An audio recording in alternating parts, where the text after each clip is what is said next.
Last जो बैठा हुआ आगे आ जाओ, एकदम लास्ट नहीं बैठना, आगे आओ। ये पिलर से पीछे वाले भी आगे आओ, जल्दी जल्दी।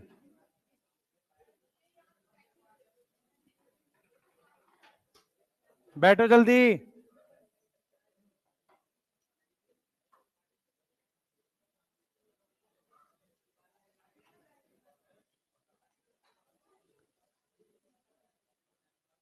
पढ़े हो गए, खत्म कर लिया भाई खाना? बैठ भाई जल्दी बैठ। वो कहाँ गया? अच्छा, शाबाश। है, कहाँ गया? आगे आ जाओ। सुनो ध्यान से बेटा, सुनो सब लोग ध्यान से। आज लास्ट इसको करा रहे हैं, उसके बाद आपको एनाटॉमी का पढ़ाना है। एनाटॉमी की कुछ चीजें मैं इसी चैप्टर में पढ़ा दूंगा आपको, ठीक है? कुछ चीजें मतलब मैं बताता हूं कैसे।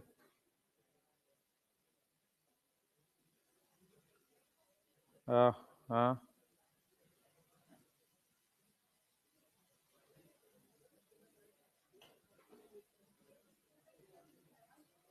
जल्दी करो बेटा, पहले पढ़ते हैं फिर बात करेंगे।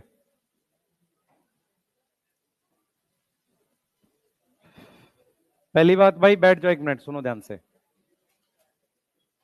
सब लोग बैठ जाओ जल्दी। किसी ने 8 तारीख के टेस्ट के लिए पढ़ना चालू कर दिया? नहीं, अभी तो टाइम है, उसमें आराम से पढ़ेंगे।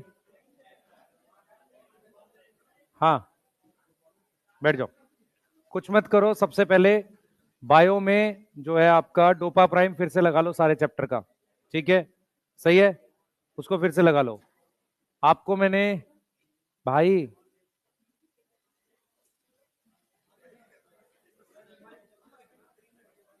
नहीं मानोगे? बस बैठो सारे, बस भाई सामने, इसको देखो, सीधा बैठ। सब लोग सुनेंगे ध्यान से। सबसे पहले आप लोग डोपा प्राइम सारे चैप्टर्स का फिर लगा लो। आपको 2 से 3 बार उसको लगाना पड़ेगा, एक बार अभी टेस्ट के टाइम पे लगा लो, एक बार और लगाना पड़ेगा, ठीक है? भाई ऐसे करके बोलेगा तो मुझे नहीं पता चलेगा। जी भाल है, ठीक है, इधर आओ जल्दी। तो एक ऑप्शन ये है कि आप बॉटनी के लिए सारे डोपा प्राइम लगा लो, तो उससे प्रैक्टिस हो जाएगी। एनसीईआरटी अपने नोट से एक बार रिवाइज कर लेना, ठीक है? दूसरा, रेस्पिरेशन आज मैं रिवाइज कर रहा हूँ, जिसको करना होगा वो वाईटी पर कर लेगा। मैं 2-2.5 घंटे में पूरा चैप्टर समझा के रिवाइज कर दूंगा। हाँ, पूरा रिवाइज कर दूंगा, वहां से आपको थोड़ा फास्ट हो जाएगा। तीसरी चीज, हाँ बेटा, टाइम 4 बजे का है, ठीक है? तीसरी चीज बेटा आप लोग को बता देता हूं मैं कि आप फिजिकल केमिस्ट्री मोस्ट प्रोबेबली ये वीक जो चल रहा है इसके अगले में इंट्रोड्यूस कर रहे होंगे। कैसे करेंगे मैं आपको समझाता हूँ थोड़ा सा। अभी वीटी सर का सिलेबस अभी बचा हुआ है हमारा ऑर्गेनिक का, तो क्या क्या ऑप्शन है मैं आपको ऑप्शन समझाता हूँ, उसके हिसाब से आप देखना क्या बेस्ट पड़ेगा। पहला ऑप्शन ये है कि हम बैच से सुधांशु सर वीटी सर को दोनों को आउट करें पहले, सर्वेश सर को स्टार्ट करें। तो उससे क्या होगा, ऑर्गेनिक का बचा हुआ पार्ट हम हो सकता है बाद में करा रहे हो। एक ऑप्शन ये है जो मुझे ठीक नहीं लग रहा है, ठीक है? क्योंकि कोई पार्ट टूटेगा फिर दोबारा से करेंगे तो दोबारा से ही पूरा ही करना पड़ेगा, ठीक है? तो वो ऑप्शन ठीक नहीं लग रहा है।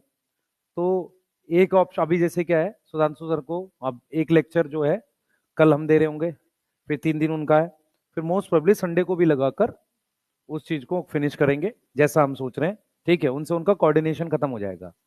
अब क्या होगा, सर्वेश सर को इस तरीके से बुलाएंगे कि वो लगातार 15 दिन, 21 दिन, मतलब 3 वीक तक लगातार रह के डेली क्लास लेंगे, ठीक है? उसमें किसी 3 दिन, मंडे ट्यूसडे वेडनेसडे, जिसमें वीटी सर की भी क्लास होगी, उस दिन 4 करनी पड़ेगी, ठीक है? और ऑप्शन बता, और तो ऑप्शन ही नहीं है। मान लो अगर क्या करें, या तो ये करें 3 दिन सर्वेश सर कराए, 3 दिन वीटी सर, तो 3 दिन सर्वेश सर पटना में क्या करेंगे? सही है। अब किसी और कोचिंग में तो उन्हें पढ़ाने दिया नहीं जा सकता, ठीक है? तो लॉजिकली वो बनेगा नहीं, पहला चीज तो ये, ठीक है? वो तो बनेगा ही नहीं। दूसरा, अगर 3 दिन फिजिकल कराएंगे तो मई में खत्म होगी वो 6 दिन एनी हाउ करानी ही पड़ेगी, ठीक है? तो उसमें 2 तरह के ऑप्शंस बनने वाले हैं। पहला, आधा घंटा इधर पहले करेंगे और आधा घंटा उधर बाद में ले जाएंगे, जिससे क्या होगा, आपको टाइम बन जाएगा वो आपको एक्स्ट्रा पढ़ाने का। उसका इफेक्ट हम कैसे करेंगे, और जो अगले 3 दिन है जिसमें 3 ही क्लास हो रही है, उसमें बाकी क्लासेस की हम टाइम बढ़ा सकते हैं। ठीक है, जब बाकी क्लासेस का थोड़ा थोड़ा टाइम बढ़ा देंगे, 15-15, 20-20 मिनट, उससे फिजिक्स में थोड़ा एक्स्ट्रा आपको टाइम मिल जाएगा, जिससे 12th में आपको अच्छी प्रैक्टिस मिल पाएगी। ये चीज समझ में आ रही है? ये चीज क्लियर है? हम लोग क्या करेंगे कि जो जैसे 3 दिन 4 क्लास चल रही है, बाकी 3 दिन टीचर्स को हल्का सा 10-15 मिनट बढ़ा के दे देंगे, जिससे क्या होगा, आपको फिजिक्स में अच्छी प्रैक्टिस और मिल पाएगी, क्योंकि क्लास 12th अभी चालू होने वाली है, उसका भी मेजर पोर्शन आता है, जिससे सिलेबस भी टाइम पे खत्म होगा और अच्छे से होगा। क्लियर है? ये चीज हम जाके अगर मार्च में करते हैं या फेब में करते हैं, वो ठीक नहीं है। इसको हमें नवंबर में ही करना चाहिए, ताकि उतना प्रेशर ना आए। बाद में बहुत ज्यादा प्रेशर करके कोई फायदा नहीं है। ठीक है, अगर आप इसको ऑनलाइन से कंपेयर करो तो ऑनलाइन में 8:30 की क्लास 3 बजे खत्म होती है, अगर आपको पता हो, और उसमें गैप भी बहुत ज्यादा नहीं है। ठीक है, अगर टीचर ने जिस दिन 2-2.5 घंटे पढ़ा दिया, और बहुत सारे लोग पढ़ाते भी हैं, ठीक है, उसको कंप्लीट करने में 3, 3.5, 4 घंटा चाहिए होता है आपको। सही है, क्योंकि वो नोट्स वगैरह है उसमें, तो आपको फिर खुद से बाद में करने हैं। तो इसलिए मैं कह रहा हूं, आप पे उतना प्रेशर नहीं आएगा, क्योंकि आप 2:15 तक यहाँ से 2 या 2:15 तक लगभग फ्री हो जाएगा। अब ये फाइनल नहीं हुआ है, मैं बस डिस्कस कर रहा हूँ। इसके अलावा कोई और बेटर सजेशन दे सके तो बताना, कि ऐसा कर लेते हैं, वैसा कर लेते हैं। देखो, ऑप्शन आपके सामने है। इनऑर्गेनिक रिमूव करना पड़ेगा अभी के लिए, सर्वेसर को इन करेंगे, क्योंकि अगर अभी नहीं करेंगे तो लेट हो जाएगा। ठीक है, इनऑर्गेनिक के बचे हुए चैप्टर्स कैसे करा सकते हैं? सर्वेसर 3 वीक के लिए रुके हैं, 1 वीक के लिए नहीं है, तो उसमें सुधांशु सर ने अपना पूरा एक चैप्टर करा दिया। ठीक है, वो जैसे करके कराए, एक तरीका ये है। ठीक है, क्लियर? उससे क्या होगा, आपका बाकी का पार्ट हो जाएगा।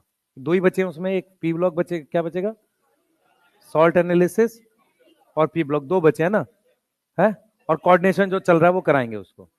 ठीक है, क्लियर? इस तरीके से जो बेस्ट मुझे समझ में आया, ये मेरा एमडी सर का फैब में खत्म हो जाएगा, हम लोग नेम सेम शेड्यूल के साथ चलते रहेंगे, तो फैब में करा ले जाएंगे।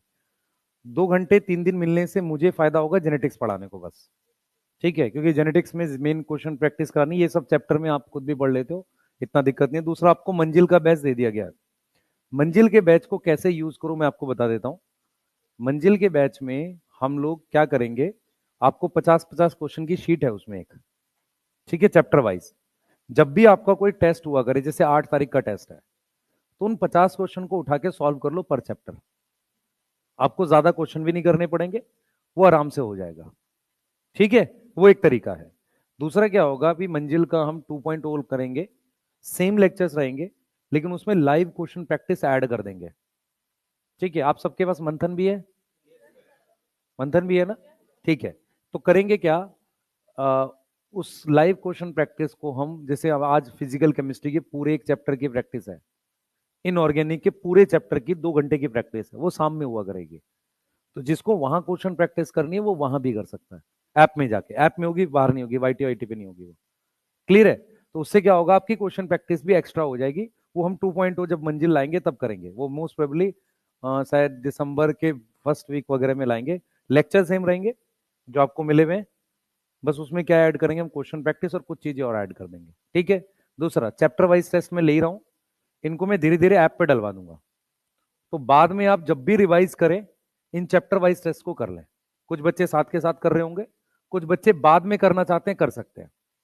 ठीक है, चैप्टर वाइज टेस्ट का फायदा क्या रहता है बेटा, चैप्टर वाइज टेस्ट से क्या होता है कि आपको ज्यादा नहीं करना, 2 घंटे अपने सिर्फ नोट्स रिवाइज करने, कच्चे पक्के जैसे हो जाए।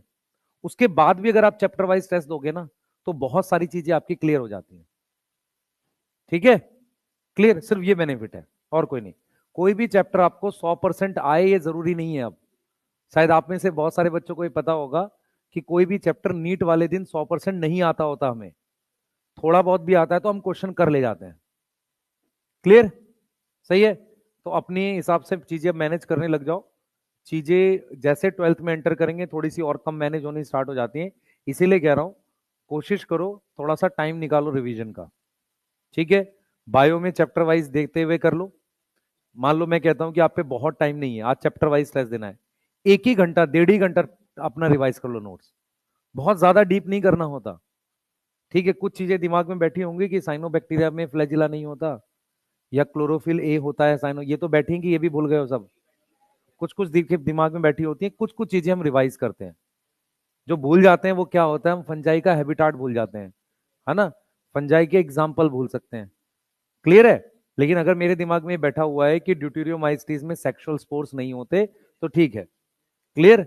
सही है, हम साइंटिस्ट भूल जाएंगे वायरस का, है ना। तो जो चीजें रिवाइज करनी होती है वो ये होती हैं।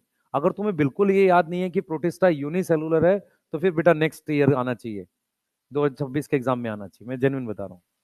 अगर आप दिसंबर में बैठ के भूल गए कि प्रोटिस्टा यूनिसेलुलर है, तो हम इस साल के लिए नहीं पढ़ रहे हैं। एकदम फ्रेंकली बता रहा हूँ, ये बात बिल्कुल सही है।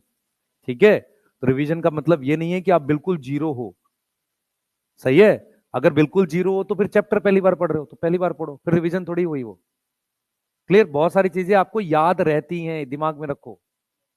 ठीक है। और कभी भी ऐसी वाली याद नहीं होगी कि आपको 100% याद हो गई। अगर आपको 80% याद है, टेस्ट अटेम्प्ट करो, आपको कुछ चीजें टेस्ट से याद हो जाएंगी। ठीक है। बहुत सारी स्टेटमेंट ऐसी होती हैं कि जैसे स्लाइम माउल्ट्स में कैसे डिस्पर्स होता है स्पोर, एयर करंट से। तो ये वाली स्टेटमेंट जो है आप जैसे नजर के सामने आती आ जाती है यार। ठीक है। क्लियर। तो आप जैसे मर्जी चाहो वैसे चले जाओ, मंजिल में से उठा के प्रैक्टिस कर लो, नहीं तो वो कर लो, क्या नाम है, आपको चैप्टर वाइज टेस्ट दे दिए। पर 8 तारीख वाले टेस्ट में कम से कम एक एफर्ट मारो, ताकि आपका, मान लो 8 वाले टेस्ट का मैंने 50% सिलेबस भी रिवाइज कर लिया, चलो मानते नहीं हुई फिजिक्स केमिस्ट्री, मैंने बायो पूरी कर ली, तो ये कॉन्फिडेंस तो है ना कि मेरे को बायो के इतने चैप्टर अब आते हैं, एक हिस्सा तो कर लिया कम से कम। ठीक है बेटा, नीट में सिलेक्शन कॉन्फिडेंस भी होता है। जैसे बहुत सारे बच्चों को, मैं रियलिटी बताता हूँ क्या होता है, उनको फिजिक्स से डर लगता है, तो शुरुआत में जब थोड़ी फिजिक्स समझ आती है तो कॉन्फिडेंस से चीजें इंप्रूव होने लगती हैं। तो जब भी कोई बड़ा टेस्ट आए, ये बहुत गलत चीज है कि हम ये सोचे कि सबसे मुश्किल पार्ट जिसमें मेरे को एक चैप्टर में 5 दिन लगेंगे वो मैं करने जाऊं, मत करो। सबसे पहले कम टाइम में अपना आसान वाला खत्म करो। उससे क्या होगा, आप इंश्योर हो गए ना कि मेरे इतने नंबर तो जरूर आएंगे। ठीक है, अब उसके ऊपर बढ़ाते चले जाओ। मैं 550 600 का तैयार करके गया हूं, मैं 450 लेके आया हूं, पर वो 450 ईमानदारी के हैं पूरे। क्लियर है। इस तरीके से दिया करो मेजर टेस्ट को। नहीं तो क्या होगा, आप क्या करोगे, जैसे बायो आपने बिल्कुल रिवाइज नहीं करी, तो भी चलो 360 में से आपके 280 आ गए, पर कुछ इंप्रूवमेंट नहीं होगी क्योंकि आपने रिवाइज नहीं करी। लेकिन आपने बायो पूरी रिवाइज कर ली बैठ के प्रॉपर तरीके से, तो आपको फील होगा कि नहीं, इंप्रूवमेंट मैंने कर ली, बायो तो मेरा पूरा हो गया। फिजिक्स केमिस्ट्री में मैंने कुछ चैप्टर्स को अच्छे से कर लिया, ठीक है, सारे नहीं हो पाए तो। क्लियर। और डेली 2 घंटा, अभी आज से चालू करो, डेली 2 घंटा चीजें रिवाइज करो। सही है। डेली कितना, 2 घंटे के आसपास चीजें रिवाइज करो। 2 घंटे का मतलब क्या करना आपने, ऐसे बैठा करो, 1 घंटा बायो का ये वाला चैप्टर, 1 घंटा ये वाला चैप्टर, तो आज 2 घंटे में 2 चैप्टर रिवाइज करने हैं छोटे बायो के। सेल साइकिल, लिविंग वर्ल्ड कर लो। कल बैठना है तो 2 घंटे में आपको रिवाइज करना है बायोलॉजिकल। ऐसे करके जाओगे तो हो जाएगा। ठीक है। हम जो ब्रीदिंग होता है उसको छोटा चैप्टर मानते हैं, सर्कुलेशन बड़ा होता है, इवन एक्सक्रीटरी को हम छोटा मानते हैं। ठीक है। क्लियर है, बहुत बड़ा नहीं है वो एक्सक्रीटरी भी। ठीक है, तो उस तरीके से है। क्लियर। ब्लड वाला चैप्टर थोड़ा बड़ा है क्योंकि उसमें बहुत सारे टुकड़े हैं। ब्रेन वाला भी छोटा हो गया क्योंकि उसमें से वो सेंस ऑर्गन हट गए। क्लियर। तो कोशिश करो बायो के, अगर आप एक दिन में 2 चैप्टर रिवाइज कर पाओ, 2.5 घंटे रख लो, 2 घंटे रख लो, जैसा भी। पर दिक्कत यह है कि आप 2 घंटे में एक टॉपिक रिवाइज कर रहे हो तो नहीं होगा आपसे। क्लियर है। अच्छा, रिवाइज करते वक्त जो बच्चे सबसे पहले एनसीईआरटी खोलते हैं, मत करो। सबसे पहले नोट्स रिवाइज करो, क्योंकि वो आपने खुद लिखे हैं, यहाँ पे आपको आते हैं। बच्चे क्या करते हैं, नोट्स बना लेते हैं, नोट्स पढ़ते ही नहीं पूरा कभी भी। रियलिटी में क्या होगा, आपको आपके नोट्स याद है, एग्जाम में जब आप आंख बंद करोगे तो वो नोट्स दिखेंगे, यहां पर इस जगह पे ये लिखा हुआ है। उस नोट्स की कम से कम 8 से 10 रिवीजन होनी चाहिए आपकी। आपको नहीं आती एनसीईआरटी समझ, चल जाएगा, आपकी लैंग्वेज की प्रॉब्लम है, चल जाएगा, कोई नहीं पूछने वाला। क्वेश्चन वैसा मुश्किल आता ही नहीं है। क्लियर है। इतना मुश्किल क्वेश्चन मान लो आ भी गया तो एक ही तो आएगा। मान लो बायो में नहीं आए 360, 340 आ गए, पर 340 पे सिलेक्शन रुकता नहीं है। समझ में आ रहा है मैं क्या बोल रहा हूं। ठीक है। तो सबसे पहले अपने क्या रिवाइज करो, नोट्स। नोट्स रिवाइज करना ज्यादा आसान है, और वो वही बच्चा रिवाइज कर सकता है जो डेली जाके अपने नोट्स पढ़ता था, क्योंकि नहीं तो वो फिर नए लगेंगे। जो बच्चा अपने नोट्स रिवाइज नहीं करता था ना बीच बीच में, उसको नोट्स नए फील होते हैं, यार कुछ नया ही लिख दिया मैंने, मुझे समझ ही नहीं आ रहा मैंने क्या लिखा था। ये मैं वो बता रहा हूं जो मैं अपने एक्सपीरियंस से, हम लोग भी क्या करते थे, कई बार यही गलतियां करते थे, वो गलतियां बता रहा हूं आपको। ठीक है, क्लियर? तो बिल्कुल क्लियर रख रहे हैं, कुछ टाइमिंग्स चेंज करेंगे, टाइमिंग्स का मतलब बहुत बड़ा चेंज नहीं है, और फिजिकल केमिस्ट्री को नेक्स्ट वीक से डाल रहे हैं। ठीक है, आज मैं जो टॉपिक पढ़ा रहा हूं उसमें ज्यादा नहीं है, पर कुछ टॉपिक इसमें उसका है, क्या नाम है, एनाटॉमी का भी है। ठीक है, जैसे हम लोग डिफरेंशिएशन, डी डिफरेंशिएशन, री डिफरेंशिएशन है ना, वो एनाटॉमी का पार्ट है। लास्ट हमने जो पढ़ा था, किसी को उसमें पूछना है, वो जो ग्रोथ पढ़ी थी हमने, एब्सोल्यूट ग्रोथ और रिलेटिव ग्रोथ, समझ में आ गया था? अच्छा, ग्रोथ के लिए क्या क्या कंडीशन चाहिए ये बताओ जल्दी से। हाँ भाई, ग्रोथ के लिए क्या क्या कंडीशन चाहिए? सबसे पहले पानी चाहिए, लिखना चालू करते हैं, आसान टॉपिक है। सबसे पहले पानी चाहिए। पानी क्या देता है? मीडियम फॉर एंजाइम है। किसके लिए काम करता है? एंजाइम के लिए मीडियम है। दूसरा, पानी से क्या होता है? Due to water cell elongate होगा। ड्यू टू वाटर क्या होगा? सेल क्या होगा? इलोंगेट हो जाएगा। इलोंगेट समझ में आता है? सेल की क्या बढ़ जाएगी? लंबाई बढ़ जाएगी। मेरी बात समझो ध्यान से। सेल इलोंगेट होने का मतलब क्या हो गया? ये सेल है, सेल में पानी जाएगा तो उसकी लेंथ बढ़ जाएगी। इसको कहते हैं सेल क्या हो गया? टर्जिड। इसको क्या बोलते हैं? सेल हो गया टर्जिड। यस, एनसीईआरटी लिखती है कि जो प्लांट की ग्रोथ है वो प्लांट के वाटर स्टेटस पे डिपेंड करती है। मतलब क्या हुआ? एक ऐसा प्लांट जिसकी मिट्टी में अच्छा खासा पानी है वो ठीक ग्रो कर रहा होगा। मतलब एक ऐसा प्लांट जो अपने आप को फील कर रहा है कि मेरे पास गमले में जहां मैं लगा हुआ वो पानी नहीं है, मेरे पास पानी की कुछ कमी फील हो रही है, तो वो उतना अच्छा ग्रो नहीं करता। आप देखो ध्यान से, जब बारिश होती है तो मिट्टी में पानी ठीक ठाक होता है और प्लांट को भी ठीक पानी मिल रहा होता है। तो यदि प्लांट को ठीक पानी मिल रहा है तो हम कह रहे हैं उसका वाटर स्टेटस ठीक है। तो प्लांट की ग्रोथ किस बात पे डिपेंड करती है? Depend on water status. किस पे डिपेंड कर रही है? वाटर स्टेटस पे। ये वाली बात समझ में आ रही है? वाटर स्टेटस मतलब कितना अवेलेबल पानी है, कितना उसको क्या है? अवेलेबल पानी है। क्लियर है? अब हम बात लिख रहे हैं बेटा, यहां पर दूसरा फैक्टर लिख रहे हैं, ऑक्सीजन। ऑक्सीजन क्या करती है बेटा? एनर्जी रिलीज करती है। ऑक्सीजन किस में हेल्प करती है?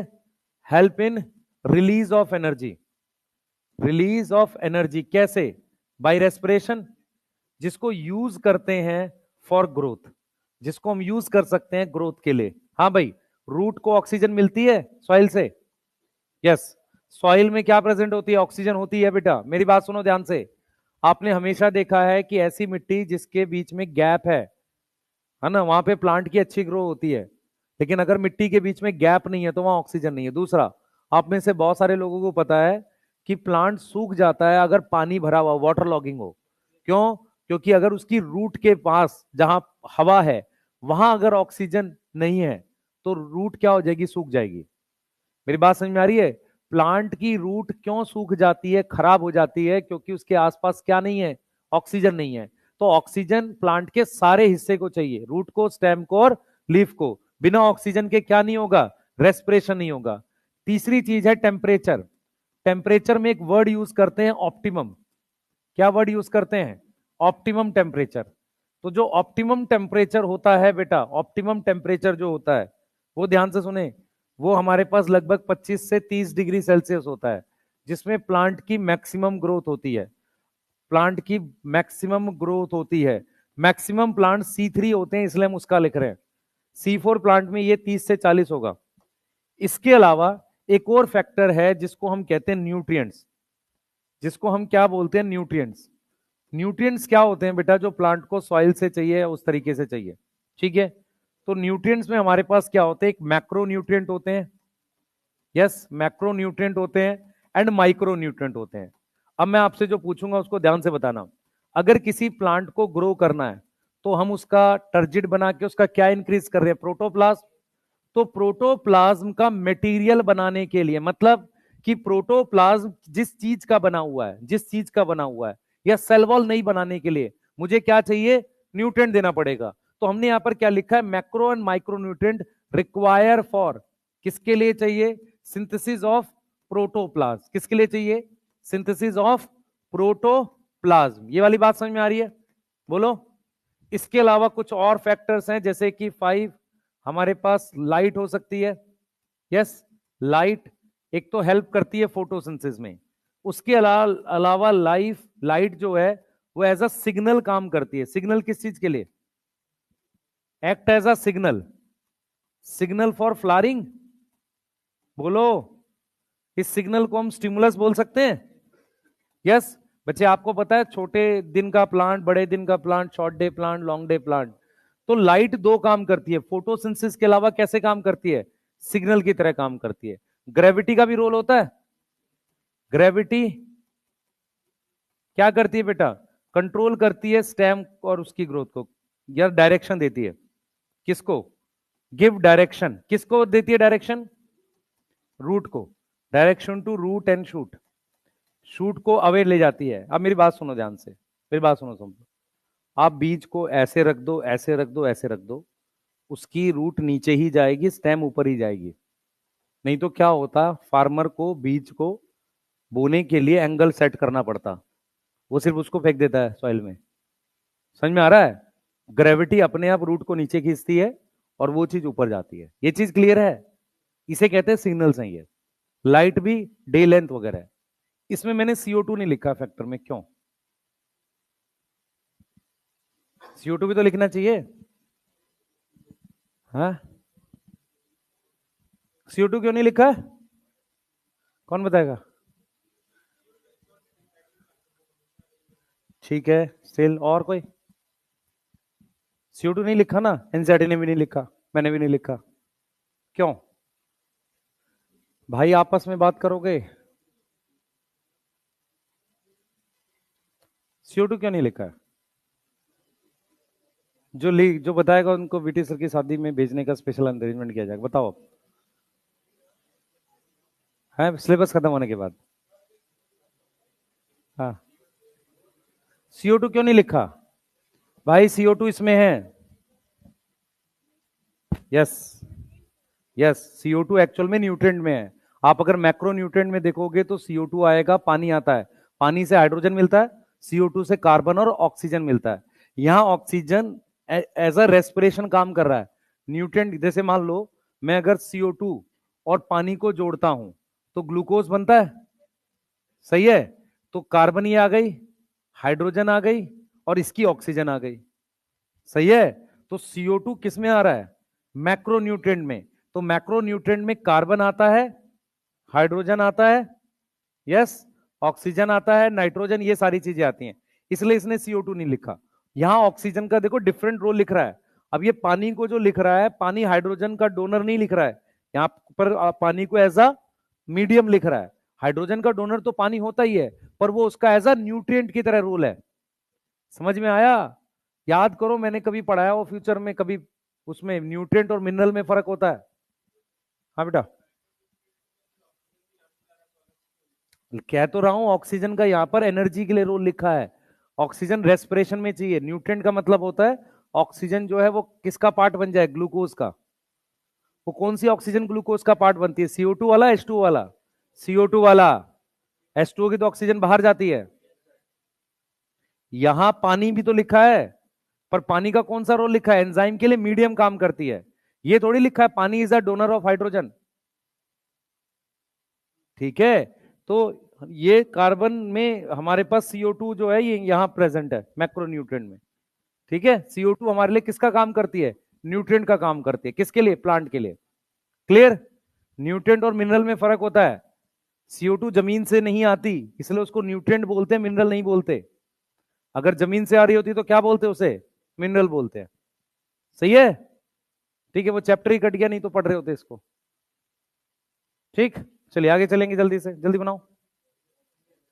हो गया? ये टॉपिक पढ़ाने जा रहा हूं मैं आपको, डिफरेंशिएशन, डी डिफरेंशिएशन, रीडिफरेंशिएशन। हेडिंग डाल लो इसको, ये टॉपिक पढ़ाने जा रहा हूं।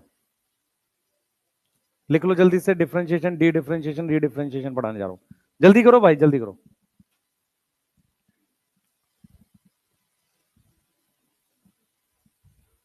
हाँ बेटा, क्वेश्चन पूछेगा। किसका है ये? प्लांट ग्रोथ का? ला जल्दी ला। बच्चे रेस्पिरेशन की आंसर की मैंने करेक्शन के लिए दी, एक बार मेरे पास आ जाए। Number of ATP produce in glycolysis 2 आएगा, एनएरोबिक ग्लाइकोलिसिस 2 आएगा। कह तो रहा मुझे करेक्शन करने दे, इसकी आंसर की में करेक्शन नहीं आई अभी मेरे पास। प्लांट ग्रोथ डेवलपमेंट का बेटा जो डोपा प्राइम दिया हुआ वो करेक्टेड है, उसमें कोई खास गलती नहीं है, ठीक है। रेस्पिरेशन वाले में मुझे कुछ ठीक कराना है, वो मैं करा लेता हूं। उसके बाद आपको जो प्लांट ग्रोथ डेवलपमेंट का टेस्ट दिया था उसमें भी कोई गलती नहीं होगी, और जो आज गया वो भी लगभग ठीक होगा रेस्पिरेशन का, ठीक है। आज बायोलॉजिकल है। हाँ, ये वाला देख लो, पूछो इसमें से कुछ।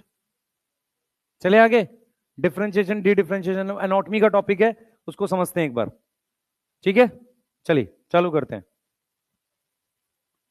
टॉपिक का नाम है डिफरेंशिएशन, डी डिफरेंशिएशन और रीडिफरेंशिएशन। देखते हैं एक बार, ध्यान से देखेंगे सारे बच्चे। चित्र बना हुआ है पर इसको समझेंगे पहले, बने हुए से मतलब नहीं है, पहले एक बार समझेंगे। इधर देखो बेटा, ये हमारे पास सीड है, इस सीड को हम नाम लिखेंगे जर्मिनेटिंग सीड।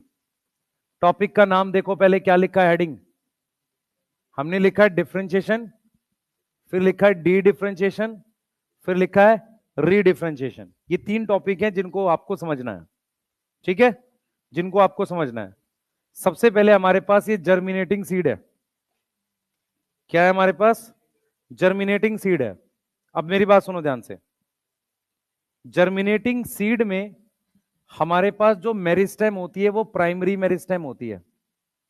कौन सी मेरिस्टेम होती है? Primary. Primary meristem germinating seed में भी होती है और ये स्टेम की टिप पर भी होती है। ये स्टेम है, इसकी टिप पर भी हमारे पास प्राइमरी मेरिस्टेम होती है। प्राइमरी मेरिस्टेम क्या होती है बेटा? प्राइमरी मेरिस्टेम क्या होती है? What is primary meristem? तो प्राइमरी मेरिस्टेम वो होती है जो प्रेजेंट होती है स्टार्टिंग से। जो प्रेजेंट होगी कहां से? स्टार्टिंग। स्टार्टिंग मतलब प्लांट में स्टार्टिंग से थी, उसको हम प्राइमरी मेरिस्टेम कहते हैं। बोर्ड पे देखेंगे सारे बच्चे, ये मेरे पास जर्मिनेटिंग सीड है, ये वाला, ये वाली प्राइमरी मेरिस्टेम है, ये वाली प्राइमरी मेरिस्टेम है। मतलब प्लीम्यूल में भी है, रेडिकल में भी है। ये स्टेम की टिप पर है, इसको प्राइमरी मेरिस्टेम कह रहे हैं। प्राइमरी मेरिस्टेम का मतलब होता है जब सीड जर्मिनेट किया था तब से अभी भी प्रेजेंट है, उसे प्राइमरी कहते हैं। प्राइमरी का मतलब पहला, पहले कहां से आई होगी? जो सीड जर्मिनेट किया था एम्ब्रियो, वहीं से आई है। यस, वहीं से आई है। तो प्राइमरी मेरिस्टेम क्या होती है? जो प्रेजेंट होती है स्टार्टिंग से। कहां प्रेजेंट होगी? स्टेम की टिप पर। तो स्टेम जो है उसकी टिप पर, यहां पर इस पर प्रेजेंट होगी, या रूट की टिप पर। तो स्टेम की टिप और रूट की टिप, सही है, उस पर हमारे पास कौन सी मेरिस्टेम होती है? Primary meristem. यहां तक कोई डाउट किसी को? यहां तक कोई डाउट है? जल्दी बताओ, बोलो, यहां तक कोई डाउट है? जल्दी बताओ बेटा, यहां तक कोई डाउट? अब सुनो ध्यान से। अब मैंने प्राइमरी मेरिस्टेम में एक प्रोसेस किया है, उस प्रोसेस का नाम है डिफरेंशिएशन। उस प्रोसेस का नाम क्या है? Differentiation. Now what is differentiation? क्या है डिफरेंशिएशन? सुनो ध्यान से। हमने प्राइमरी मेरिस्टेम से परमानेंट सेल्स टिश्यू बना लिए। मतलब हमने क्या किया, इधर देखो बच्चे ध्यान से, हमने क्या किया, ये जो प्राइमरी मेरिस्टेम है इससे ये प्राइमरी ऑर्गन बना लिए। तो हम डिफरेंशिएशन को क्या लिखेंगे कि जो प्राइमरी मेरिस्टेम है, प्राइमरी मेरिस्टेम है, उसने क्या दिया है? गिव क्या चीज? Primary organs. क्या बनाएगा?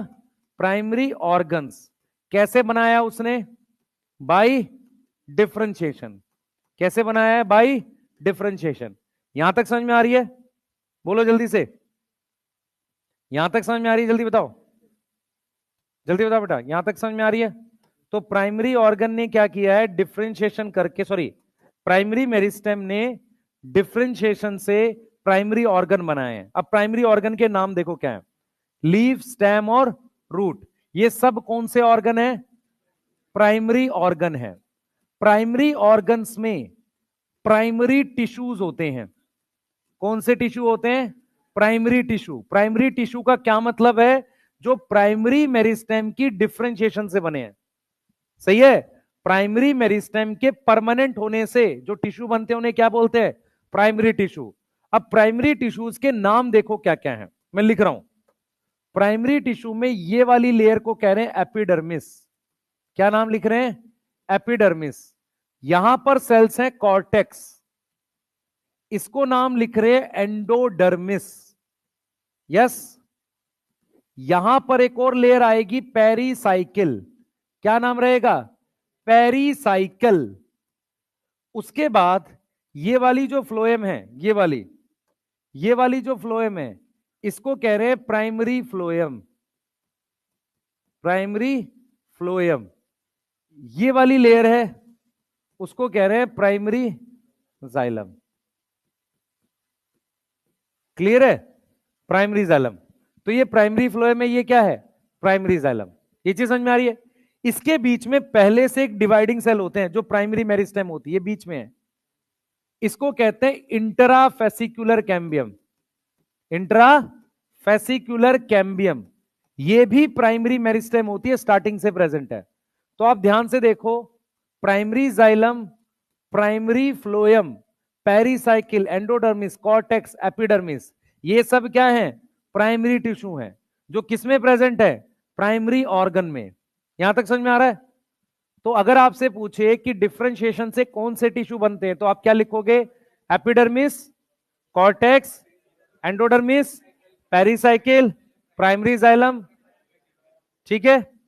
उसके अलावा यहां बीच में कुछ पैरेन्काइमा सेल्स होते हैं। पैरन का बेटा देखो, एक चीज हमेशा याद रखो, most of the cells are parenchyma, जब तक ना बताया जाए। ये भी पैरेन्काइमा है, ये भी पैरेन्काइमा है, ये भी पैरेन्काइमा है। ठीक है? तो most of the cells are parenchyma. तो अभी हम इस चीज को और प्रॉपर तरीके से बताएंगे बाद में एनाटॉमी में। तो यहां बीच में पैरेन्काइमा सेल्स हैं, जिनको हम क्या नाम देते हैं? Medullary race. क्या नाम देते हैं? Medullary race. यहां तक किसी को कोई डाउट है तो पूछो।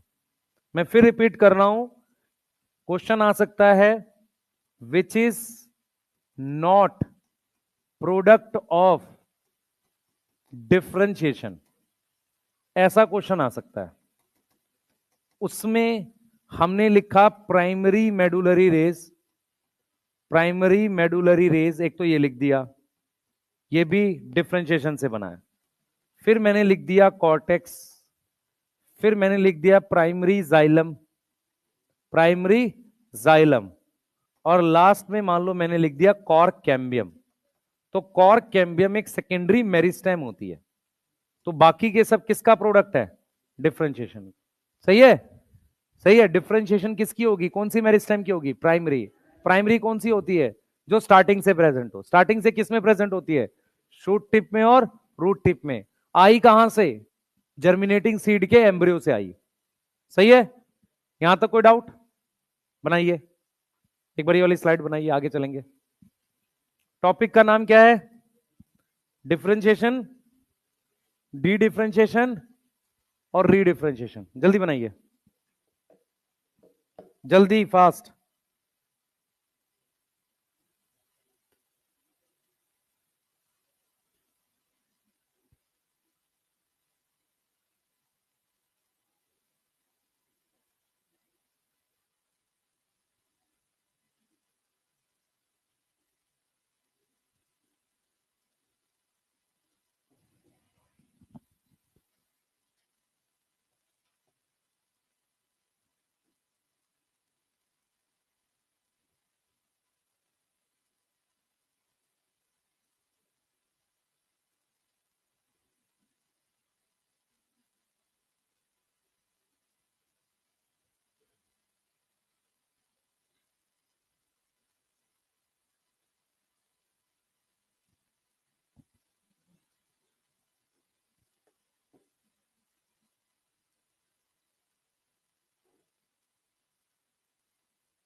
लिख ले बेटा।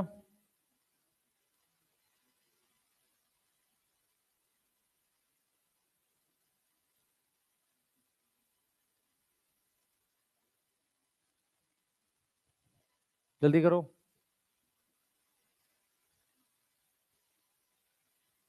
जल्दी करो। मैं एनसीईआरटी भी एक्सप्लेन करनी है, फास्ट रहना थोड़ा सा।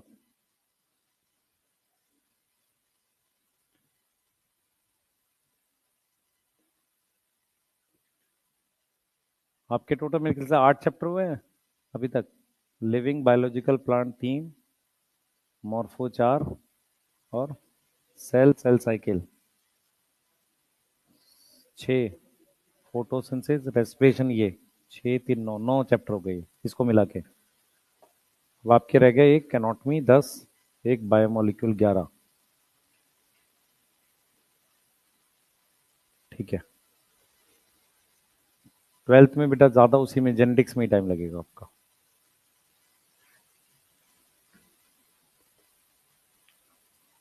ऑनलाइन में अभी क्या एक्स्ट्रा हो रखा है, एनाटॉमी सिर्फ। ठीक है, अच्छा एक चीज और भी है, मंजिल में इस वीक में एनाटॉमी में डाल दूंगा। ठीक है, जो हम लोग वन शॉट का है ना, जिसको देखनी हो वहां से भी देख सकता है। ठीक है, क्लियर है। हाँ,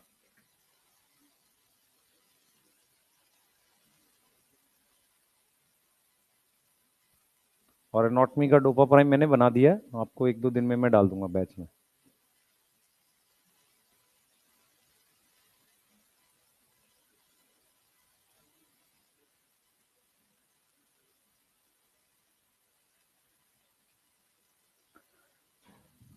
जल्दी कर लो बेटा।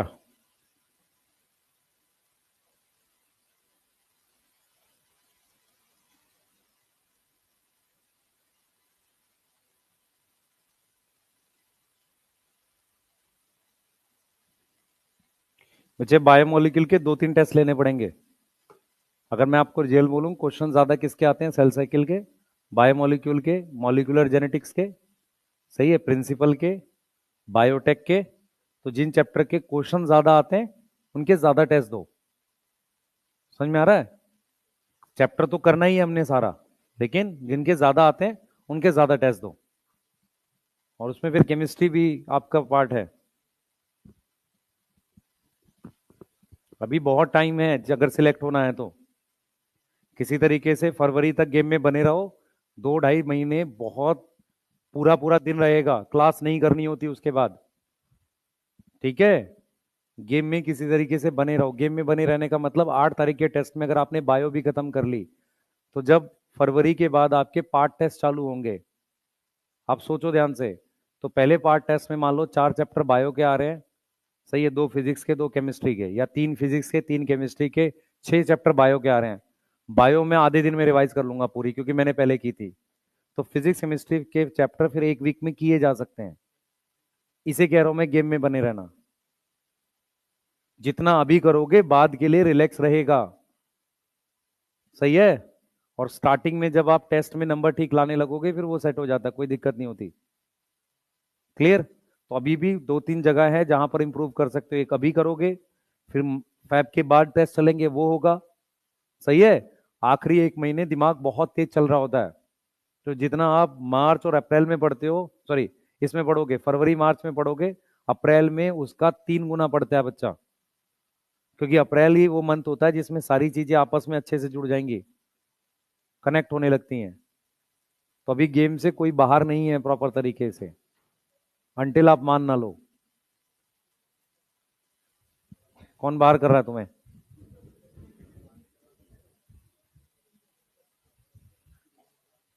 नहीं, अभी कैसे बाहर कर रहे हैं?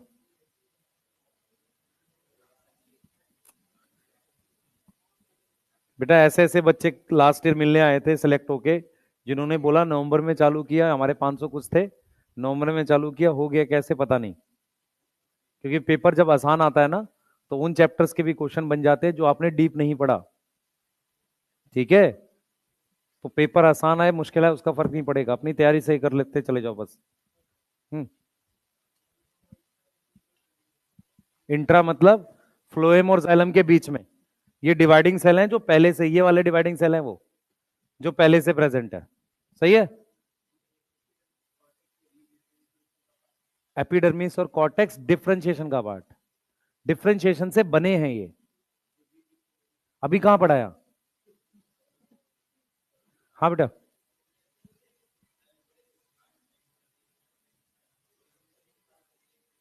इस बात से ऐसे रिलेट करेंगे कि जैसे मान लो मेरे को, जैसे यहां पर डिवाइडिंग सेल, इधर देख, यहां पर डिवाइडिंग सेल है। तो ये जो डिवाइडिंग सेल है, ये ये सारी चीजें बनाएगा। ठीक है। अब मैं मान ले कहीं और का डिवाइडिंग सेल उठा के यहां रख दो, वो यही बनाएगा। इसका मतलब क्या है कि डिवाइडिंग, डिफरेंशिएशन ओपन होने का मतलब डिवाइडिंग सेल का रोल फिक्स नहीं हुआ अभी। वहां से रिलेट कर सकते हैं। तो आप कहीं और का डिवाइडिंग सेल भी टिप पर रखोगे ना तो यही चीजें बनाएगा, इस चीज को बोल सकते हैं। ठीक है, नेक्स्ट करते हैं बेटाओ। हाँ, प्राइमरी है नहीं, डिवाइडिंग सेल डिफरेंशिएशन का प्रोडक्ट कैसे हो सकता है? हो सकता है नहीं बेटा, डिवाइडिंग सेल प्रोडक्ट नहीं हो सकता। इधर देखो सारे, ये कहानी है, बोर्ड पे ध्यान दो, बोर्ड पे ध्यान दो। सो रहे बैठ के, खाना खा लिया, मस्त सोएंगे, खाए भी नहीं? खाना क्यों खाना है तुम्हें? इधर आ जाओ, इधर देखो सारे बच्चे, ये एपिडर्मिस है, ये क्या है? एपिडर्मिस। बच्चे बोर्ड पे ध्यान रखो ध्यान से, ये हमारे पास एपिडर्मिस है, ठीक है। उसके बाद मैं जो चीजें बना रहा हूं उसको देखते चलो। ये हमारे पास क्या है? फ्लोएम। ये हमारे पास जाइलम है, ठीक है। अब जो मैं लेयर्स बना रहा हूं उसको समझो पहले। एक लेयर यहां पर है, पेरिसाइकिल कहते हैं इसे, और इसके बीच में डिवाइडिंग सेल मैंने बोला पहले से है, क्या नाम दिया इसको? ठीक है, इंट्राफेसिकुलर कैम्बियम। अब मैं जो लिख रहा हूं उसको समझो। यहां पर जो सेल्स हैं इनको क्या बोल रहे हैं? कॉर्टेक्स। इसको बोल रहे हैं एंडोडर्मिस, यस। इसको बोल रहे हैं पेरिसाइकिल, ठीक है। इसको बोल रहे हैं प्राइमरी फ्लोएम, यस। इसको बोल रहे हैं प्राइमरी जाइलम। अच्छा, इनके बीच में इंट्राफेसिकुलर, ये वाले सेल्स कौन से थे? Medullary race. मेडुलरी रेस जो है वो पहले से प्रेजेंट है, इसलिए प्राइमरी कह रहे हैं। अब मेरी बात सुनो ध्यान से, प्राइमरी मेडुलरी रेस, मेरी बात सुनो।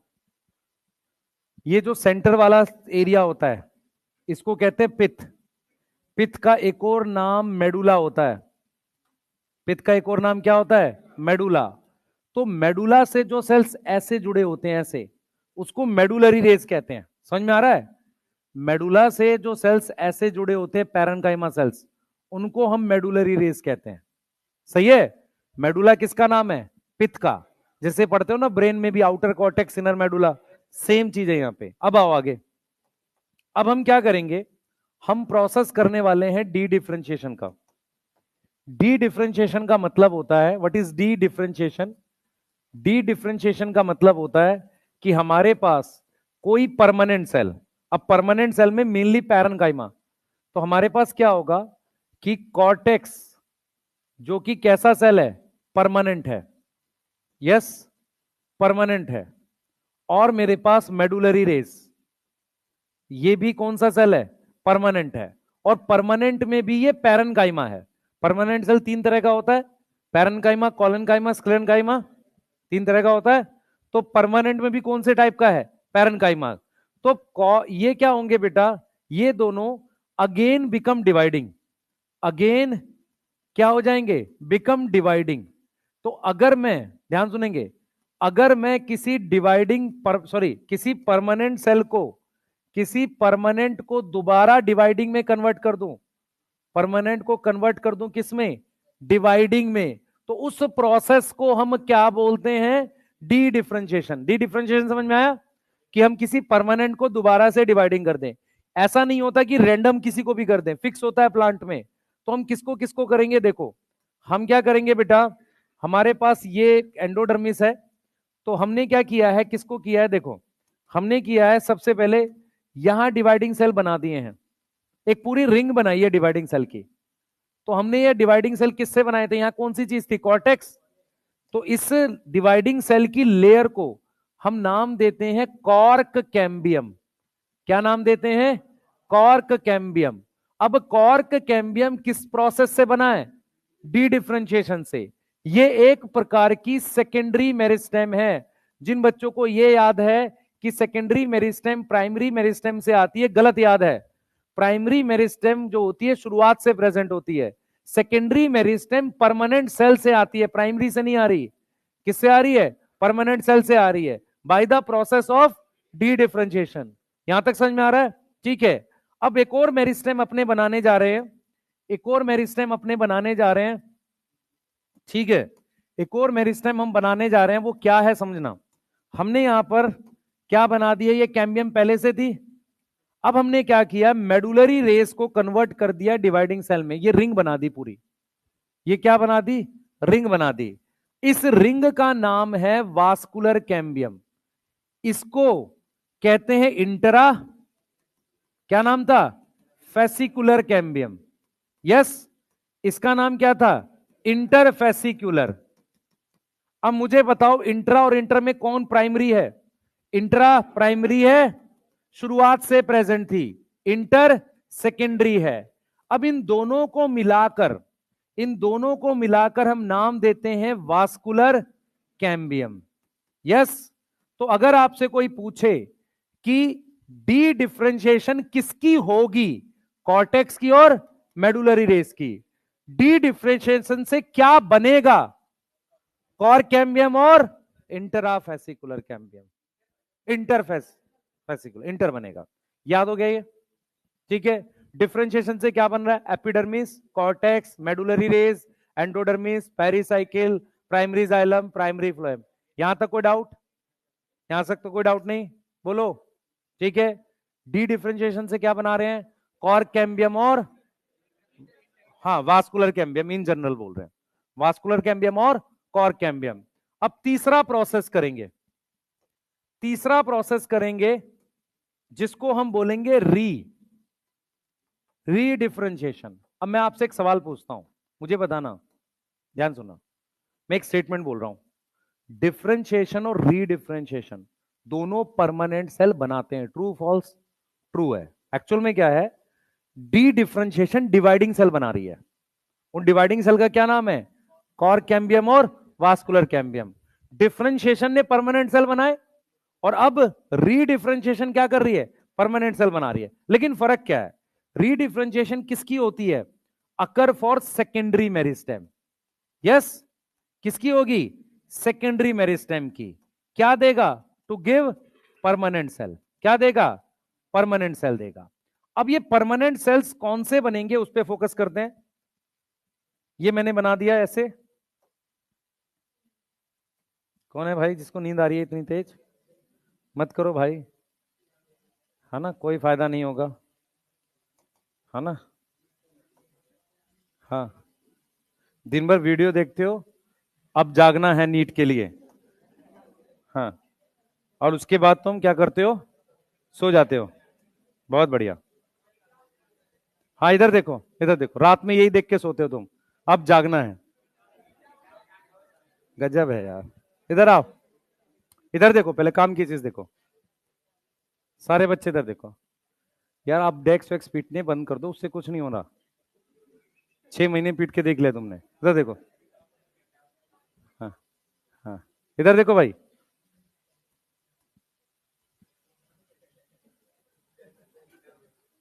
कलर चेंज करेंगे। देखो हम 2 लेयर बना रहे हैं, मैं क्या बता रहा हूं समझो। इसको कह रहे हैं कॉर्क, ये डेड होती है, इसमें सुबिरिन होता है, इसमें क्या होता है, सुबिरिन, ये डेड होती है। ये कैसी होती है, डेड।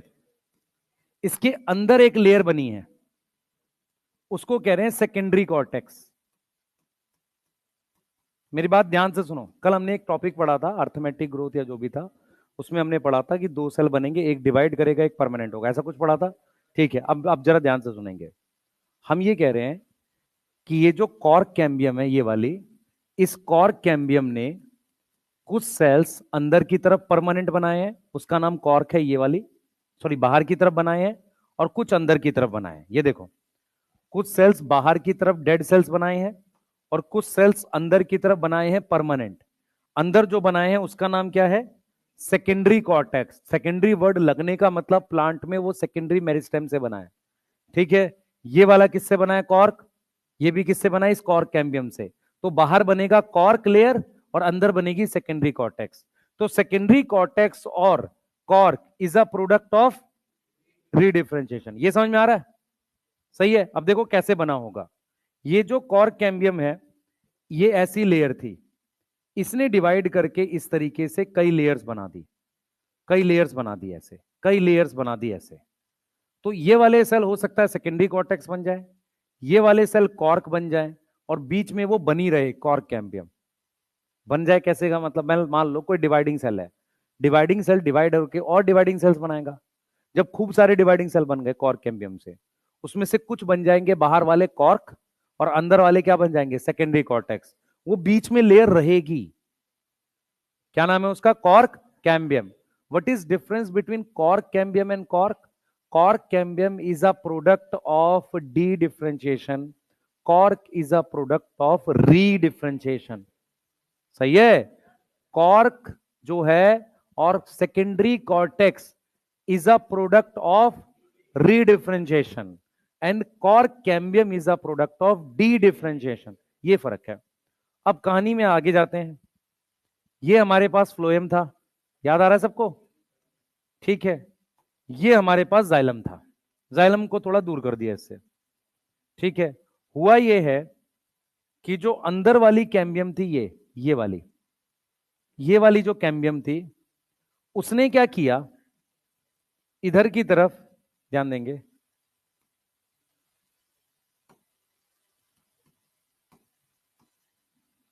चलो छोड़ो, देखो बेटा, उसने क्या किया, इधर की तरफ एक लेयर बनाई, उसे सेकेंडरी फ्लोएम कह रहे हैं। फ्लोएम के पास इधर देखो, ये वाली लेयर कौन सी है, ये क्या है, प्राइमरी फ्लोएम है। तो इसने बाहर जो बनाई वो क्या बनाई, सेकेंडरी फ्लोएम। ये समझ में आ रहा है? अच्छा, इसने जो अंदर बनाई, यहां पर इसने अपने अंदर की तरफ बनाई, वो सेकेंडरी जाइलम है। ये क्या है, सेकेंडरी जाइलम। तो मैं यहां पर ये समझा रहा हूं आपको, जो आपको ध्यान रखना है, मैं सिर्फ ये समझाने की कोशिश कर रहा हूं कि जो कॉर्क कैम्बियम थी ये, और एक रिंग आपके पास यहां अंदर है, ये चीज समझ में आ रही है? इसने बाहर बाहर बनाई है कॉर्क, और अंदर बनाई है सेकेंडरी कॉर्टेक्स। ये समझ में आ रहा है बेटा? अंदर क्या बनाई है, सेकेंडरी कॉर्टेक्स। ये किसने बनाई है, कॉर्क कैम्बियम ने। ये वाली बात समझ में आ रही है?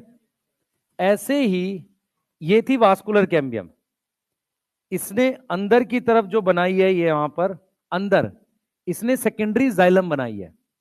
क्या बनाई है, secondary xylem. Yes, secondary xylem बनाई है।